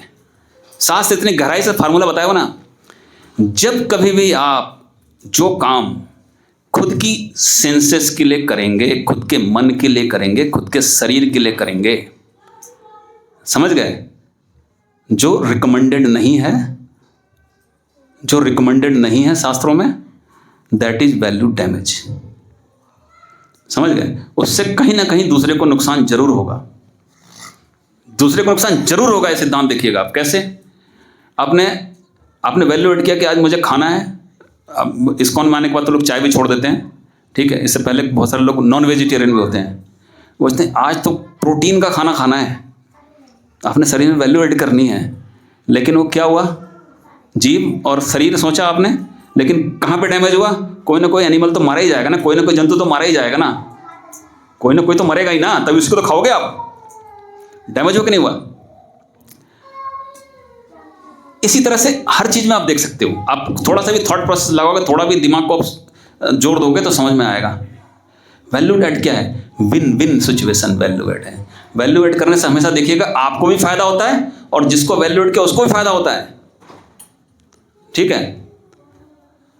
ये विन विन सिचुएशन है, ठीक है ना।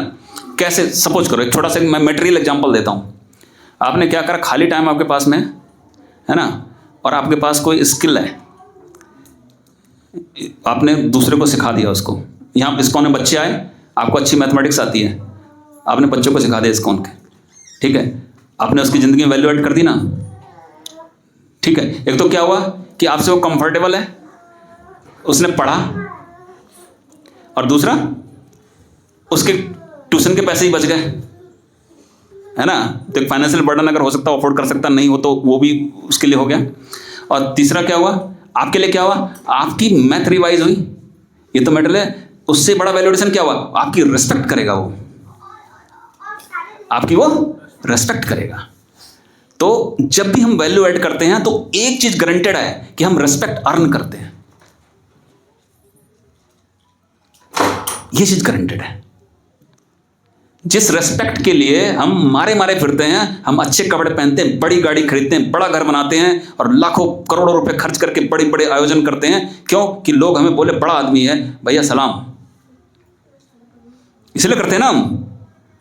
आपने कुछ भी नहीं किया, आपने जस्ट उसकी जिंदगी में वैल्यू ऐड कर दी। क्या, कैसे किया, हृदय से सोचा यार बच्चा है वो भी, समझ गए। इस तरह से भक्ति में भी किसी के जीवन में वैल्यू ऐड करेंगे तो आप देखिए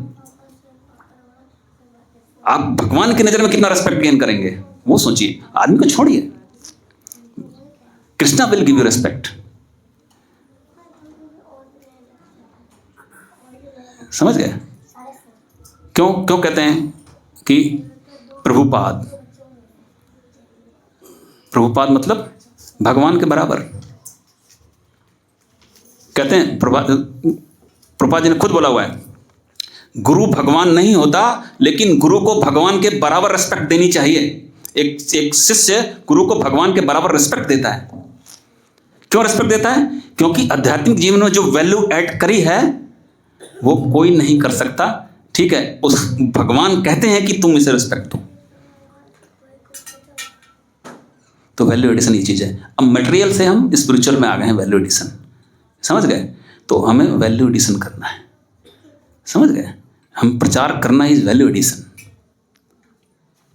किसी को हम बुलाते हैं, हम यहाँ पे कोई बहुत सारी सेवाएं कर रहे हैं आप लोग, कोई किचन में सेवा कर रहा है, कोई सफाई करता है ना, कोई कीर्तन कर रहा है। आज मैं आया नीचे तो माता जी बहुत अच्छा कीर्तन कर रही थी, ठीक है। मैंने सुना तो बिल्कुल मुझे लगा कि मतलब कौन, मैं फिर गया देख के आया माता जी को, मैंने कौन है ये, समझे। एटलीस्ट जिज्ञासा होती है ना, कौन इतना अच्छा करते हैं कीर्तन कर रहा है, दैट इज वैल्यू एडिशन। आदमी खुद रिस्पेक्ट देने के लिए वो रिस्पेक्ट मन में आ जाती है। तो सीखना है हमें कैसे कीर्तन करना है, कैसे सेवा करनी है, कैसे जो लोग आ रहे हैं उनसे प्रचार करना है, यहाँ कोई नया व्यक्ति आता है कैसे व्यवहार करना है उससे, किसी कोई समस्या है तो उसमें मदद कैसे करनी है उसकी, है। तो ये आपसी संबंध एक परिवार का संबंध है ना। हम जब ऐसा करते हैं तो भगवान बहुत खुश होते। प्रभुपाद जी कहते थे कि जब मैं देखता हूँ कि शिष्य, महाराज भी कहते थे कि मैं आपस में सहयोग कर रहे हैं तो मुझे बहुत प्रशंसा होती है, लेकिन जब सहयोग नहीं करने बहुत दुख होता है मुझे। तो ये इसलिए नहीं कि करना है करना नहीं, ये वैल्यू एडिशन है। बहुत सारे लोग बहुत जो डिग्रेडेशन कर रहे हैं, ऐसा हो रहा है बाहर। तो हमें क्या करना है, स्ट्रॉन्ग तरीके से करना है, चीज़ से बच के रहना है। क्यों? ये प्रभुपाद जी का मिशन से कोई बिगाड़ थोड़ा सकता कुछ भी, है, कुछ नहीं बिगड़ता इसका, कोई कुछ भी कर ले, ठीक है। लेकिन हम जरूर लाभान्वित होंगे इसमें आने के बाद में, ठीक है। और जो ब्रह्म बहुत प्रसन्नात्मा न सोचती न कांचती, ठीक है, ये अल्टीमेट गोल है। अल्टीमेट गोल है क्या? कहने का तरीका अलग अलग है, मतलब कहने का तरीका, लेकिन मेन गेम यही है। सच्चिदानंद हम है, सच्चिदानंद भगवान है, समझ गए। तो जब हम क्या हैं, हम असत में पड़े हुए हैं, हम असत से निकल जब सत में चले जाते हैं तो सच्चिदानंद हो जाते हैं। ब्रह्मभूत प्रसन्नात्मा सोच न कांचती, जरूरत ही नहीं है उसको। और हम खुद अंदर से, आत्मा खुद आनंदित है। जब शुद्ध भक्ति करिए, भगवान की सेवा कीजिए, आनंद अंदर से आता है, कोई पैदा करने की जरूरत नहीं है, यह अंदर रखा हुआ है, हृदय में रखा हुआ है। बस हमने ढक दिया है उसको अपने कर्मों से, और अपनी इंद्रियों के अंदर हम इतने आदी हो चुके हैं, अपने मन को इतना हावी कर लिया हमने कि उससे वो चीज़ ढक गई है। प्रसन्न, हर कोई प्रसन्न है, जरूरत नहीं है कोई बाहर से लेके प्रसन्न करने की।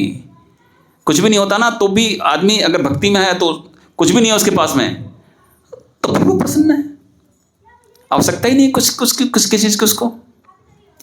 तो जो आनंद से हमने बात शुरू करी थी, वही कि आनंद के लिए हम इतना सब कर रहे हैं, ठीक है। वो आनंद जो है वो हमारे पास खुद हमारी आत्मा का एक कंपोनेंट है। हम मरना नहीं चाहते भाई, हम इस दुनिया में क्या करना नहीं चाहते, हम क्या चाहते हैं? पहले तो क्या, शांति चाहिए। शांति मतलब क्या ना, कोई चिंता फिक्र ना हो, कोई बवाला ना हो, है ना, कोई झंझट ना हो, ठीक है। आदमी दो चीज़ चाहता है, दो चीज़ चाहता है। पूरे यहाँ पे देखो ना, चाहे परिवार और किसी विषय को ले लो, किसी काम को ले लो, नौकरी को ले लो, दो चीज़ चाहता है वो, शांति रहे, ठीक है, कोई मतलब झंझट ना रहे, कोई डिस्टर्बेंस ना हो, किसी का मतलब पीसफुल रहे। फिर उसके बाद क्या है कि अब इसको और फर्दर एक्सटेंड करे, आनंदित हो जाए, बढ़िया लगे, इंजॉय करे, जहाँ भी वो खुश रहे, ठीक है। इसको बिना, कहते ना जहाँ पे शांति नहीं वहाँ सुख नहीं, ठीक है। तो वो ये दो चीज़ चाहता है वो। लेकिन देखिए सच्चाई क्या है कि ये खुद ही सत मतलब व्यक्ति मरना नहीं चाहता क्योंकि दुख होगा उससे, लेकिन आत्मा क्या है, सत है, सनातन है, इटर्नल है, ठीक है। चित्त, नॉलेज जानना चाहते हैं, अलग अलग चले से हम ज्ञान इकट्ठा करना चाहते हैं, लेकिन क्या है उसका कंपोनेंट चित्त, हर चीज़ पता है उसको, सारा पूर्ण ज्ञान है उसको। और बाद में आती है आनंद, सच्चिदानंद, वो आनंद भी है। आत्मा के अंदर तीनों चीज़ें स्वतः मौजूद हैं, लेकिन इस भौतिक जगत में आने के बाद में वो चीज़ें जो हैं वो ढक जाती हैं। और इसी आवरण को हटाना है। कैसे ढक जाती हैं? अब बोलो कि सच्चिदानंद है, आत्मा है, भगवान का अंश से ढक कैसे जाती है? इसका व्यवहारिक तरीके से एग्जाम्पल प्रभुपाद जी का भी लेक्चर में सुनोगे तो बताते हैं कि जैसे सूर्य उगा हुआ है और कोई बादल निकलता है, तो जिस एरिया में बरसात हो रही थी बादल, तो वहाँ सूर्य दिखाई नहीं पड़ता, वहाँ अंधेरा हो जाता है। लेकिन इसका मतलब ये नहीं कि सूर्य नहीं है, समझ गए? ये सिर्फ जो बादल है, ये बादल जो है इसके कारण वो है, टेम्परेरी है ये। तो हम आए, हमारे पास सब कुछ था, लेकिन क्या हुआ, हम माया के अंदर ढक गए हम। तो वो जो हमारी मूल स्थिति थी, हम उसको भूलने के बाद फिर यहाँ स्ट्रगल कर रहे हैं, और उस मूल स्थिति को हम दूसरे रूप में प्राप्त करना चाहते हैं। जो तरीका वास्तविक है, जो एक्चुअल मेथड है, हम उससे प्राप्त नहीं करना चाहते उसको, हम अपने हिसाब से प्राप्त करना चाहते हैं उसको।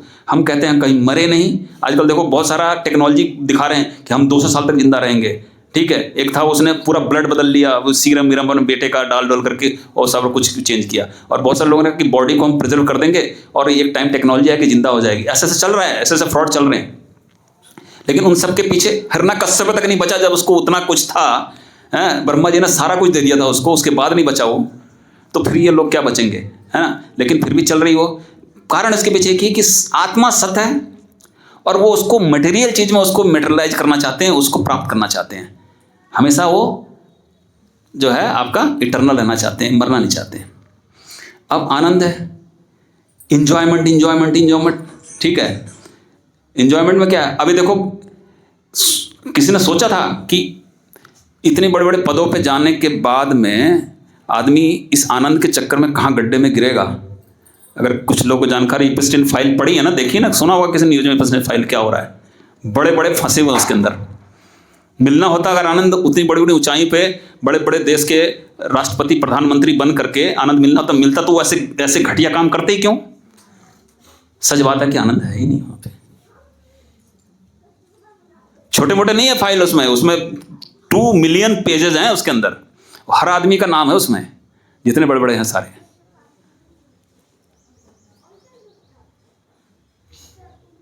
तो सच में है कि आनंद भगवान ने कहा है कि भाई आनंद ढूंढ रहे हो तुम यहाँ पे, मैंने रखा ही नहीं, मिलेगा कहाँ से है?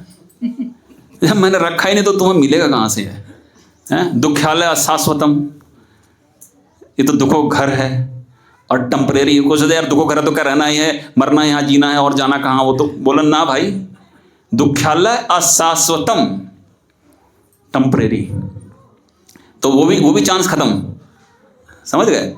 तो इधर कुछ भी परमानेंट नहीं है। तो अगर परमानेंट होना है और सही जो स्थिति उसको सही में जो मेटेरियलाइज करना है, तो उसके अलावा भक्ति के अलावा कोई मार्ग है नहीं उसके अंदर, समझ गए। हमको अपने अंश से जुड़ना पड़ेगा, अपना मूल्य क्रिएट करना है, वैल्यू क्रिएट करनी है। इसी की परिभाषा को अगर आध्यात्मिक रूप से देखें, प्रभुपाद जी एग्जाम्पल देते थे कि उंगली है, इसकी बड़ी वैल्यू है। एक हाथ में उंगली है, इसमें बड़ी वैल्यू ना। अगर इसमें कोई घाव हो जाए तो लाखों रुपए भी लग जाए डॉक्टर के, तो हम इसको इलाज कराएंगे, इसका कितने पैसे लग जाए इलाज कराएंगे ना उसको हम। क्यों? क्योंकि हमारे वो बॉडी से जुड़ी हुई है। और ये उंगली कट के गिर जाए अगर नीचे और जोड़ने की उम्मीद ना हो, तो उसकी कोई वैल्यू है? वो चले जाए कि कूड़े करम, कोई कुत्ता उत्ता खा जाएगा उसको, कोई वैल्यू रही उसकी। तो हम भगवान कहते हैं कि जीव मेरा अंश है। अब अंश जो है वो भगवान से अलग हो गया, पूर्ण से तो अलग हो गया, वो शरीर से अलग हो गया अपने वो, तो वैल्यू क्या बची उसकी? उस उंगली की तरह उसकी भी कोई वैल्यू नहीं है। तो उसको क्या करना पड़ेगा वैल्यू होने के लिए? अगर कोई माइक्रो सर्जन है, माइक्रो सर्जरी से कोई सर्जन जोड़ दे उस उंगली को, उसकी वैल्यू फिर से क्रिएट हो जाएगी। फिर उसमें कुछ हुआ तो लाखों रुपए खर्च करने को तैयार हो जाएगा वो जो मालिक है, जो शरीर का, जिसका शरीर है वो। तो वो वही सर्जरी हो रही है, माइक्रो सर्जरी। ये जो हम इस्कॉन में आके भक्ति सीख रहे हैं, दैट माइक्रो सर्जरी को जुड़ रहे हैं हम उससे, भगवान से, ठीक है। दिस इज द एंड, ठीक है। अब मैं कोई क्वेश्चन है तो पूछ सकते हैं।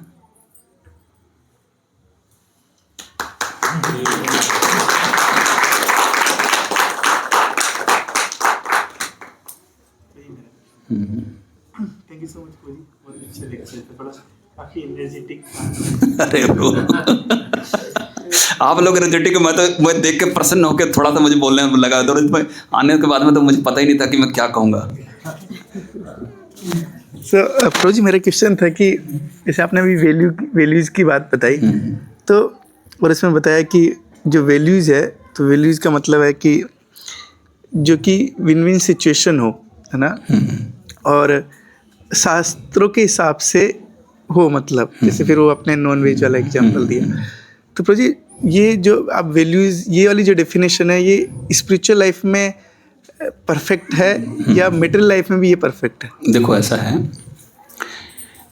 कभी भी चीज़ को समझना हो ना तो इस फॉर्म लगता है कि जो ये भौतिक जगत है ये वहाँ की इमेज है, समझ गए। जैसे हम खड़े होते हैं ना, तालाब के किनारे खड़े हैं, पेड़ कोई लगा हो तो उसमें एक इमेज दिखती है, समझ गए। तो बहुत सारी चीज़ें यहाँ पे ऐसी घटती हैं जो भौतिक जगत में घट रही हैं, वो आध्यात्मिक जगत में घट रही हैं, लेकिन वो इमेज होने की वजह से उनके जो रिजल्ट होते हैं, जो रिपरकशंस होते हैं, वो डिफरेंट होते हैं। ठीक है, मैं थोड़ा सा और भी एग्जांपल देता हूँ। थोड़ा सा डीपीयू के भक्त हैं यहाँ पे, पुराने वक्त हैं, इसलिए मैं वैसा एग्जांपल दे रहा हूँ। जैसे अब हालांकि कनेक्शन इससे नहीं, मैं जस्ट समझाना चाह रहा हूँ कि ये इससे डायरेक्ट कनेक्शन नहीं है उसका, उसको मैं बाद में बताऊँगा। जैसे परकीय रस है, परकीय रस मतलब समझते हो आपके? हैं? डिफरेंट, दूसरी मतलब गर्ल उसके साथ रिलेशनशिप। तो इसमें क्या है, भगवान जो है वो सबके ओरिजिन है और भगवान अब्सोल्यूट है। मैं थोड़ा इसको बता रहा हूँ जिससे थोड़ा माइंडसेट बदलने के लिए बता रहा हूँ, उसके बाद में इसका जवाब दूंगा मैं। भगवान जो हर चीज़ के ओरिजिन है और अब्सोल्यूट है। भगवान परिभाषित करते हैं, ऐसा समझो ना। परिभाषा किसी परिभाषित करो, भगवान को अब्सोल्यूट मतलब क्या हुआ कि उसके ऊपर कोई परिभाषा नहीं है। अब्सोल्यूट मतलब क्या हो कि अब्सोल्यूट मतलब क्या, अब्सोल्यूट अथॉरिटी बोलते हैं ना, जैसे अब्सोल्यूट अथॉरिटी मतलब क्या कि उसके ऊपर कोई अथॉरिटी है नहीं, कोई नियम उसको बना के दे वैसा कोई है नहीं। समझ गए? तो भगवान को कोई नियम नहीं बनाता, भगवान खुद नियम बनाते हैं। समझ गए? और भगवान के साथ सबसे बड़ा नियम क्या है कि उनका हर जीव के साथ में एक विशिष्ट कनेक्शन है। ये नियम है, भगवान का ही नियम है। कोई बाप बेटे का और उसका कोई मित्र है, तो भगवान के साथ में 5 तरह के कनेक्शन बना, 5 प्रभु 6, मैं कन्फ्यूज, 5 तरह के कनेक्शन बनाए जा सकते हैं। उसमें एक माधुर्य भी है। तो कोई जीव भी भगवान के साथ में अगर वो एलिजिबल है तो माधुर्य रस का कनेक्शन बना सकता है। ठीक है? और वहाँ पे क्या अनंत जीव हैं जिनका माधुर्य रस के साथ में भगवान के साथ कनेक्शन है और ये आध्यात्मिक जगत में है। तो वो परिभाषा का परकीय रस हो गया भाई। इसका मतलब कि एक व्यक्ति के अनंत पत्नियां हों, समझ गए? और वो उसका रोल कुछ और भी है, दूसरी जगह पे भी कोई रोल है, तो वो रोल भी भगवान ने डिफाइन किया, रोल भी भगवान ने डिफाइन किया है। तो वहाँ पे परकीय रस होगा, सबसे हाईएस्ट रस है, सबसे हाईएस्ट भक्ति का वो आपका स्थिति है जो गोपीज को वृंदावन में मिली। लेकिन उसी की इमेज इधर आप देखोगे तो वो यहाँ पे व्यभिचार है। भौतिक जगत में वो व्यभिचार है। बहुत ही कहते हैं कि लस्ट सबसे, जब हथियार जो होता है ना माया का, जब खतरनाक हथियार बोलते हैं ना, जैसे सलाखें जो खड़ी कर रखी है पूरे दुर्गा जी ने, जो इस भौतिक जगत में दुर्ग जो बना रखा है उसमें सलाखें खड़ी कर रखी हैं, वो यही सलाखें हैं, शारीरिक संबंध की जो सलाखें हैं, जो इच्छा है ना, ये डिजायर जो है वो सलाखें, इसको तोड़ के जीव निकल नहीं पाता बाहर। आखिरी अस्त्र है उसका, वो माया का आखिरी अस्त्र है। लेकिन वहां वो माधुरी प्रेम है। क्यों? क्योंकि यहां शरीर आ गया बीच में, वो बॉडी नहीं बीच में, वो सोल है। यहां बॉडी आ गई बीच में, मटेरियल आ गया बीच में, तो इसलिए पॉल्यूट हो गया। तो इसी तरह से अब मैं आपके सवाल के जवाब आता हूं। मैं बताया कि कैसे फार्मूले चेंज हो रहे हैं, उसका मैंने एग्जांपल देकर बताया। अब आपका फार्मूला वैल्यू एडिशन का फार्मूला है। ठीक है? मटेरियल जगत में प्रभु बहुत लागू है। सारा ट्रेड, सारा बिजनेस और सारा प्रमोशन, एम्प्लॉयमेंट, इंडस्ट्री इस वैल्यू एडिशन पे ही चल रही है। समझ गए? क्यों आप एम्प्लॉय, आप तो बिजनेसमैन हो, आपने अपने 4-5 एम्प्लॉय रखे होंगे, आप अपने एम्प्लॉय को क्यों एंगेज करोगे? अगर वो अगले दिन कोई वैल्यू एडिशन नहीं करेगा और रखोगे आप उसको? नहीं। तो नियम लगा कि नहीं लगा? ये हर जगह यही है। वो सैलरी के फॉर्म में उसका रिटर्न है। और यहाँ जो वैल्यू एडिशन हम सोसाइटी में करते हैं उसमें सैलरी के फॉर्म में रिटर्न नहीं होता उसका फॉर्म, उसका रिटर्न जो है वो सबसे जो आपका, हाँ बंद हो गया, कोई बात नहीं।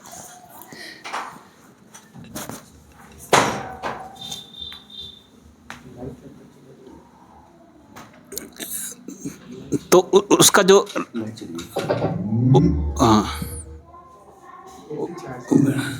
उसका जो रिटर्न है वो रेस्पेक्ट की फॉर्म में हमने डिस्कस किया था। और भी तरीके हैं, आपका खुद नॉलेज कहते हैं ना, ये आपका विद्या धनम सर्वधर्म प्रधानम है ना। उसको आगे और भी इसमें है कि वयम कृतेव वर्धते वय नित्यम, है ना, वो कहावत है ना, विद्या धनम सर्वधन प्रधानम, ये विद्या धन सबसे बड़ा धन है, सबसे प्रधान है, ना चोर चुरा सकता है, ना भाई बांट सकता है, ना राजा छीन सकता है। और क्या, व्ययम करते एव वर्धते एव नित्यम, जितना खर्चा करोगे उतना बढ़ेगा। तो आपकी वैल्यू एडिशन में तो हो रही है, समझ। तो ये भौतिक जगत में लागू होता है, लेकिन वो वैल्यू एडिशन वहाँ खराब हो जाती है जब दो लोग चोरी चोरी कुछ गलत काम करने के लिए वैल्यू एडिशन के चक्कर में पड़ जाते हैं, वहाँ वो गड्ढे में गिर जाते हैं।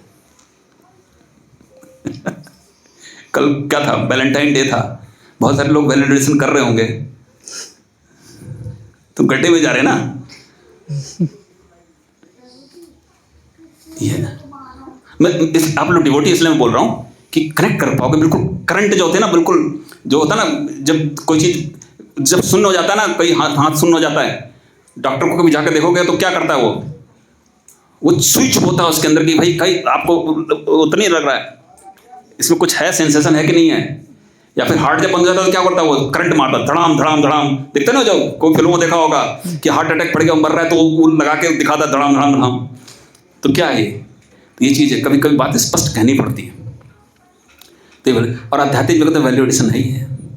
क्या है, भगवान के पास भगवान के बच्चे को ले जाना is the biggest value addition. और सारा कुछ ही जितना भी है ये सारा वही चीज़ है। तो मेरे समझ में आ गया प्रभु आपको। थैंक यू जी। हरे कृष्णा। मुझे आपने बोला था कॉन्फिडेंशियलिटी को मेंटेन करना। हाँ, बहुत बहुत अच्छा क्वेश्चन पूछना प्रभु। क्या तात्पर्य है प्रभु जी उसका? हाँ, क्या देखिए, हाँ, कॉन्फिडेंसिंग क्या है। अब इसमें देखिए, मान लो एक बच्चा है, ठीक है। अब बच्चा जो है ना, वो एग्ज़ाम दे के नहीं आया, समझ गया, या फिर कुछ गलत करके आया ऐसा, या किसी को मार पीट के आ गया, या कुछ उसने चोरी कर ली, समझ लो कुछ बच्चे हैं, कुछ सामान चुरा लिया उसने, और उसको गिल्ट फीलिंग हो रही है, ठीक है। अब आपके पास आता है, दो रिपरकशन, एक तो गिल्ट फीलिंग हो रही है उसको, और दूसरा उसने ऐसा कुछ गलत काम कर दिया है तो उसका कुछ रिपरकशन भी आ सकता है उसको, हैं। अब वो क्या है, माँ बाप से तो डरता है, जा नहीं रहा उसके पास में, क्योंकि माँ बाप क्या होते हैं, रिएक्टिव होते हैं बहुत ज़्यादा, तुरंत मारना पीटना शुरू कर देंगे। अब वो किसी दोस्त के पास जाता है अपने, जो थोड़ा सीनियर है, वो है उसके पास, यार ऐसी ऐसी समस्या हो गई मेरी, हैं, कुछ रास्ता बताओ, ठीक है।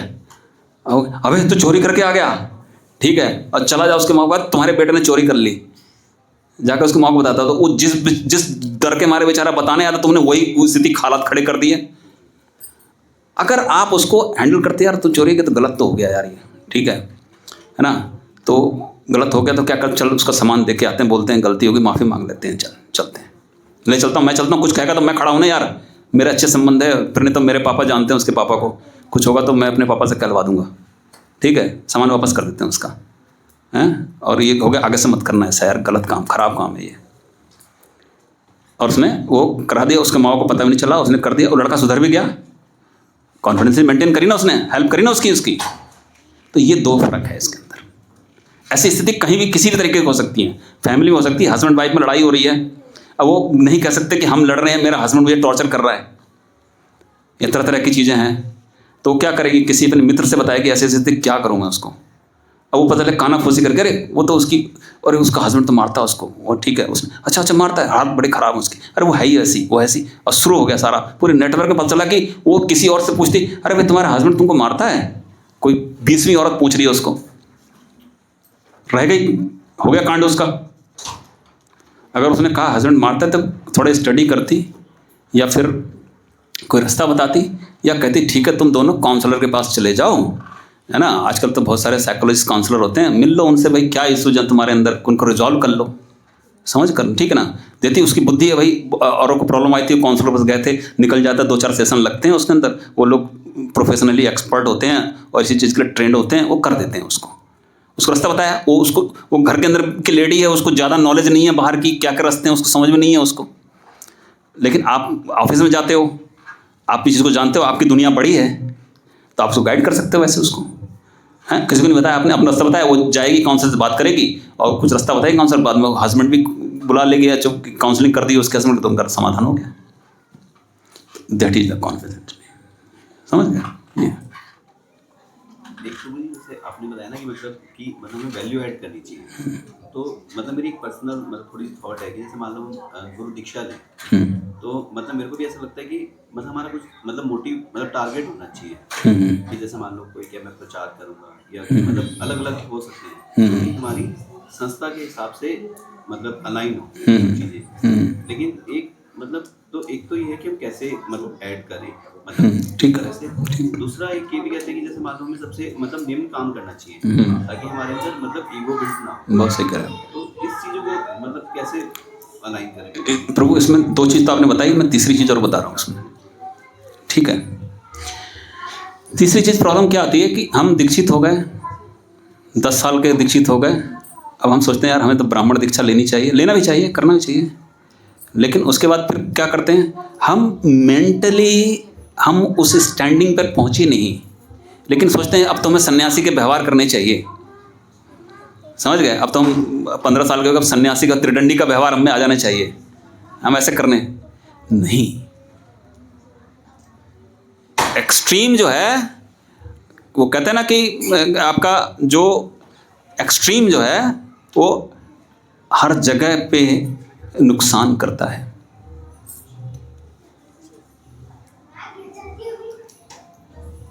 एक्सट्रीम हर जगह पे नुकसान करता है।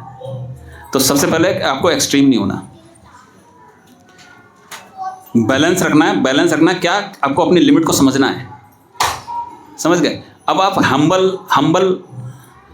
हम्बल होने के लिए, छोटे काम करने, हम्बल करने के लिए आपको जो एक्सपर्टाइज आपने की है उससे मैक्सिमाइज ऑर्गेनाइजेशन को फायदा कैसा होगा उस पर फोकस करना है। आप कल 50 चीज़ें सीख पाओगे, आप एक नया डिवोटी नहीं जानता उसको, तो आपको क्या करना है, आपको वैरायटी बढ़ानी है। ये नहीं सिर्फ हम्बल कि मैं शूज स्टॉल पे मेरी सेवा लाकर हर जन्माष्टमी शूज स्टॉल पे सेवा मेरी, हर जन्माष्टमी शूज स्टॉल पे सेवा मेरी, बट सबसे हम्बल काम है ये जूते। अरे नहीं भाई, अंदर बहुत सारे देखने, बहुत सारे इंपॉर्टेंट गेस्ट आ रहे हैं। आप पुराने हो, सिस्टम को जानते हो, आपकी अंग्रेजी अच्छी है, वो अंग्रेजी बोलने वाले गेस्ट हैं, आप उनके साथ जाइए। आप कॉर्पोरेट में हो, वो कॉर्पोरेट गेस्ट हैं। आपकी आप थोड़ा कि बोले ये तो हाई फाई काम है, मेरे को हम्बल रहना है, मैं तो जूते वाले स्टॉल पर रहूँगा मैं। तो आप क्या कर रहे हो, एक होता ना, वो एक होता है कि छुपी बेरोजगारी, इकोनॉमिक्स से पढ़ी थी, छुपी बेरोजगारी। एक होती बेरोजगारी कोई काम नहीं है, एक छुपी बेरोजगारी है कि वो जिस लायक आदमी है उस लायक काम नहीं है, उसको काम तो है उसके पास। तो ये छुपी बेरोजगारी जो है ना वो भक्ति में नहीं रखनी है। भक्ति में कितना मैक्सिमम फायदा आप दे सकते हैं वो सोचना है आपको। हम्बल तो अपने आप हो जाओगे आप। हृदय में जब कृष्ण प्रसन्न होंगे और आप ईमानदारी से सेवा करोगे तो हम्बल तो अपने आप हो जाओगे आप, क्योंकि बिना हम्बल के सेवा हो ही नहीं सकती, कोई भी सेवा नहीं हो सकती। आप क्या कोई बहुत बड़ा आपका गेस्ट आ रहा है तो उसको बिना हम्बल के आप उसको हैंडल कर सकते हो? अगर बहुत उसको बहुत ईगो का ध्यान रखना पड़ेगा उसके, वो एक बार उसका ईगो हर्ट हुआ तो वो आएगा नहीं दोबारा। और वो जो डोनेशन देता है वो बंद कर देगा, वो बोल दे कंपनी में कि पैसा मत देना इस कानों, एक बार बड़ी बेइज्जती करती, मेरे को पूछा ही नहीं उन्होंने वहाँ पे। समझ गए? तो ये पहला चीज़ है। दूसरा चीज़ है, आपने कहा था कि मैं 10 साल बाद कहाँ पे होऊंगा, या कुछ ऐसा कोई सवाल था ना आपका, पहला वाला सवाल जो था। हाँ, टारगेट बना के चलना भक्ति में ना। देखिए भक्ति में टारगेट जो प्रभुपाद जी ने दिया वही है टारगेट। प्रभुपाद जी ने क्या कहा था, 4 नियमों का पालन करो, 16 राउंड माला करो, 25 राउंड करो, इससे तुम जो है वो चले जाओगे गोलोक वृंदावन धाम। यही टारगेट है, और क्या टारगेट बनाओगे आप?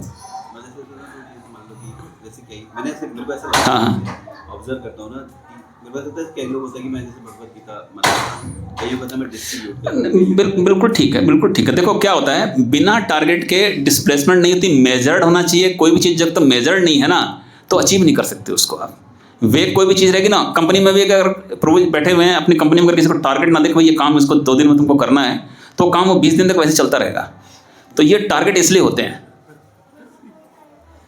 समझ गए? वो टारगेट इसलिए होते हैं,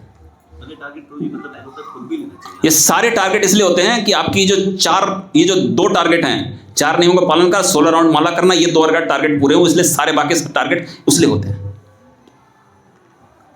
समझ गए? और फिर वही था, वैल्यू मैक्सिमाइज करनी है आपको। वैल्यू कैसे मैक्सिमाइज करनी है वो उसके लिए टारगेट है। कंट्रीब्यूशन आपको छिपी बेरोजगारी जिसमें नहीं रखनी है, वो उसके लिए कंट्रीब्यूशन है। समझ बात को? इसी तरह से चीज़ें सेप होंगी। किसी चीज़ को ना अब्स्ट्रैक्ट चीज़ नहीं सोचनी है, हर चीज़ का कनेक्शन है। भक्ति में हर चीज़ कनेक्टेड है, जिसके ओरिजिन भगवान कृष्ण है, जन्मांधस्य यतः, ये फार्मूला लगता है। हर चीज़ कनेक्टेड है, कोई चीज़ डिस्कनेक्ट नहीं है, भगवान से हट के कोई चीज़ है ही नहीं। ठीक है, समझ में आया, क्लियर हुआ? ठीक,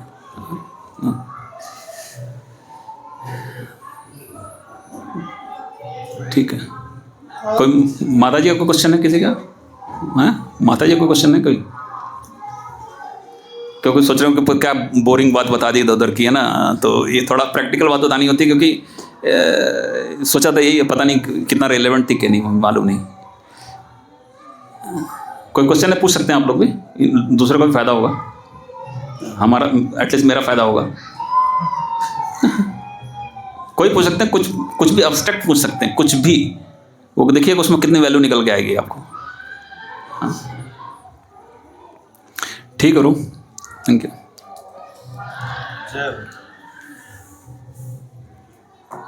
प्रभु जी हर बार उत्साह बढ़ाने के लिए हमारा, अरे प्रभु, आप लोगों से मेरा उत्साह बढ़ता है प्रभु। समय दिएगा ऐसे हर बार प्रभु जी। मेरी फ्लाइट, अब निकलूंगा मैं थोड़ी देर में। उत्साह बढ़ा के जाते हैं, तो प्रभु जी का हर बार फ़ोन में एक ही रिक्वेस्ट करते हैं, कब आ रहे हो? ये तो अभी तक दर्शन करना है प्रभु जी आप लोगों को, मैं रिक्वेस्ट क्या करना है, इतने लोगों के दर्शन में, पुराने हैं डिवोटी ये सब। तो माता जी 3 साल हो गए, 4 साल हो गए, चौथा साल चल रहा है प्रभु, चौथा साल हो ही गया, समझ लो। 2 साल में आ जाएगा बोला। 14 साल देख रहे हैं। आ ही गया प्रभु, आज तो मुलाकात। तो प्रार्थना करें सभी, प्रभु जी आ जाएगा तो हमारा थोड़ा पद बढ़ जाएगा। आप सब लोग मेरे लिए प्रार्थना कीजिए कि मैं भी भक्ति में अच्छा कर सकूँ, ये सब थोड़ा सा कृपा कीजिए मेरे ऊपर। माता जी भी ऑलवेज चाहते हैं, माता जी 3 साल से राजभोग सेवा कंटिन्यू कर रहे हैं, समहाउ कनेक्टेड है। इससे हमेशा माता जी का इच्छा है कब बॉम्बे से निकलूँ करके, तो जी रेडी हो जाएगा तो माता जी रेडी। थैंक यू प्रभु। मैं आप लोगों को बहुत बहुत धन्यवाद, मुझे बड़ी प्रसन्नता हो रही है। मैं पुराने देख, मैं एक्चुअली मैं बोला था शुरुआत वहीं से की थी कि 5-6 साल पीछे चला गया, तो मेरे मतलब उतना मेरे जीवन में साल और जुड़ गया है ना, मिल करके आप लोगों से बहुत बहुत धन्यवाद आप लोगों का।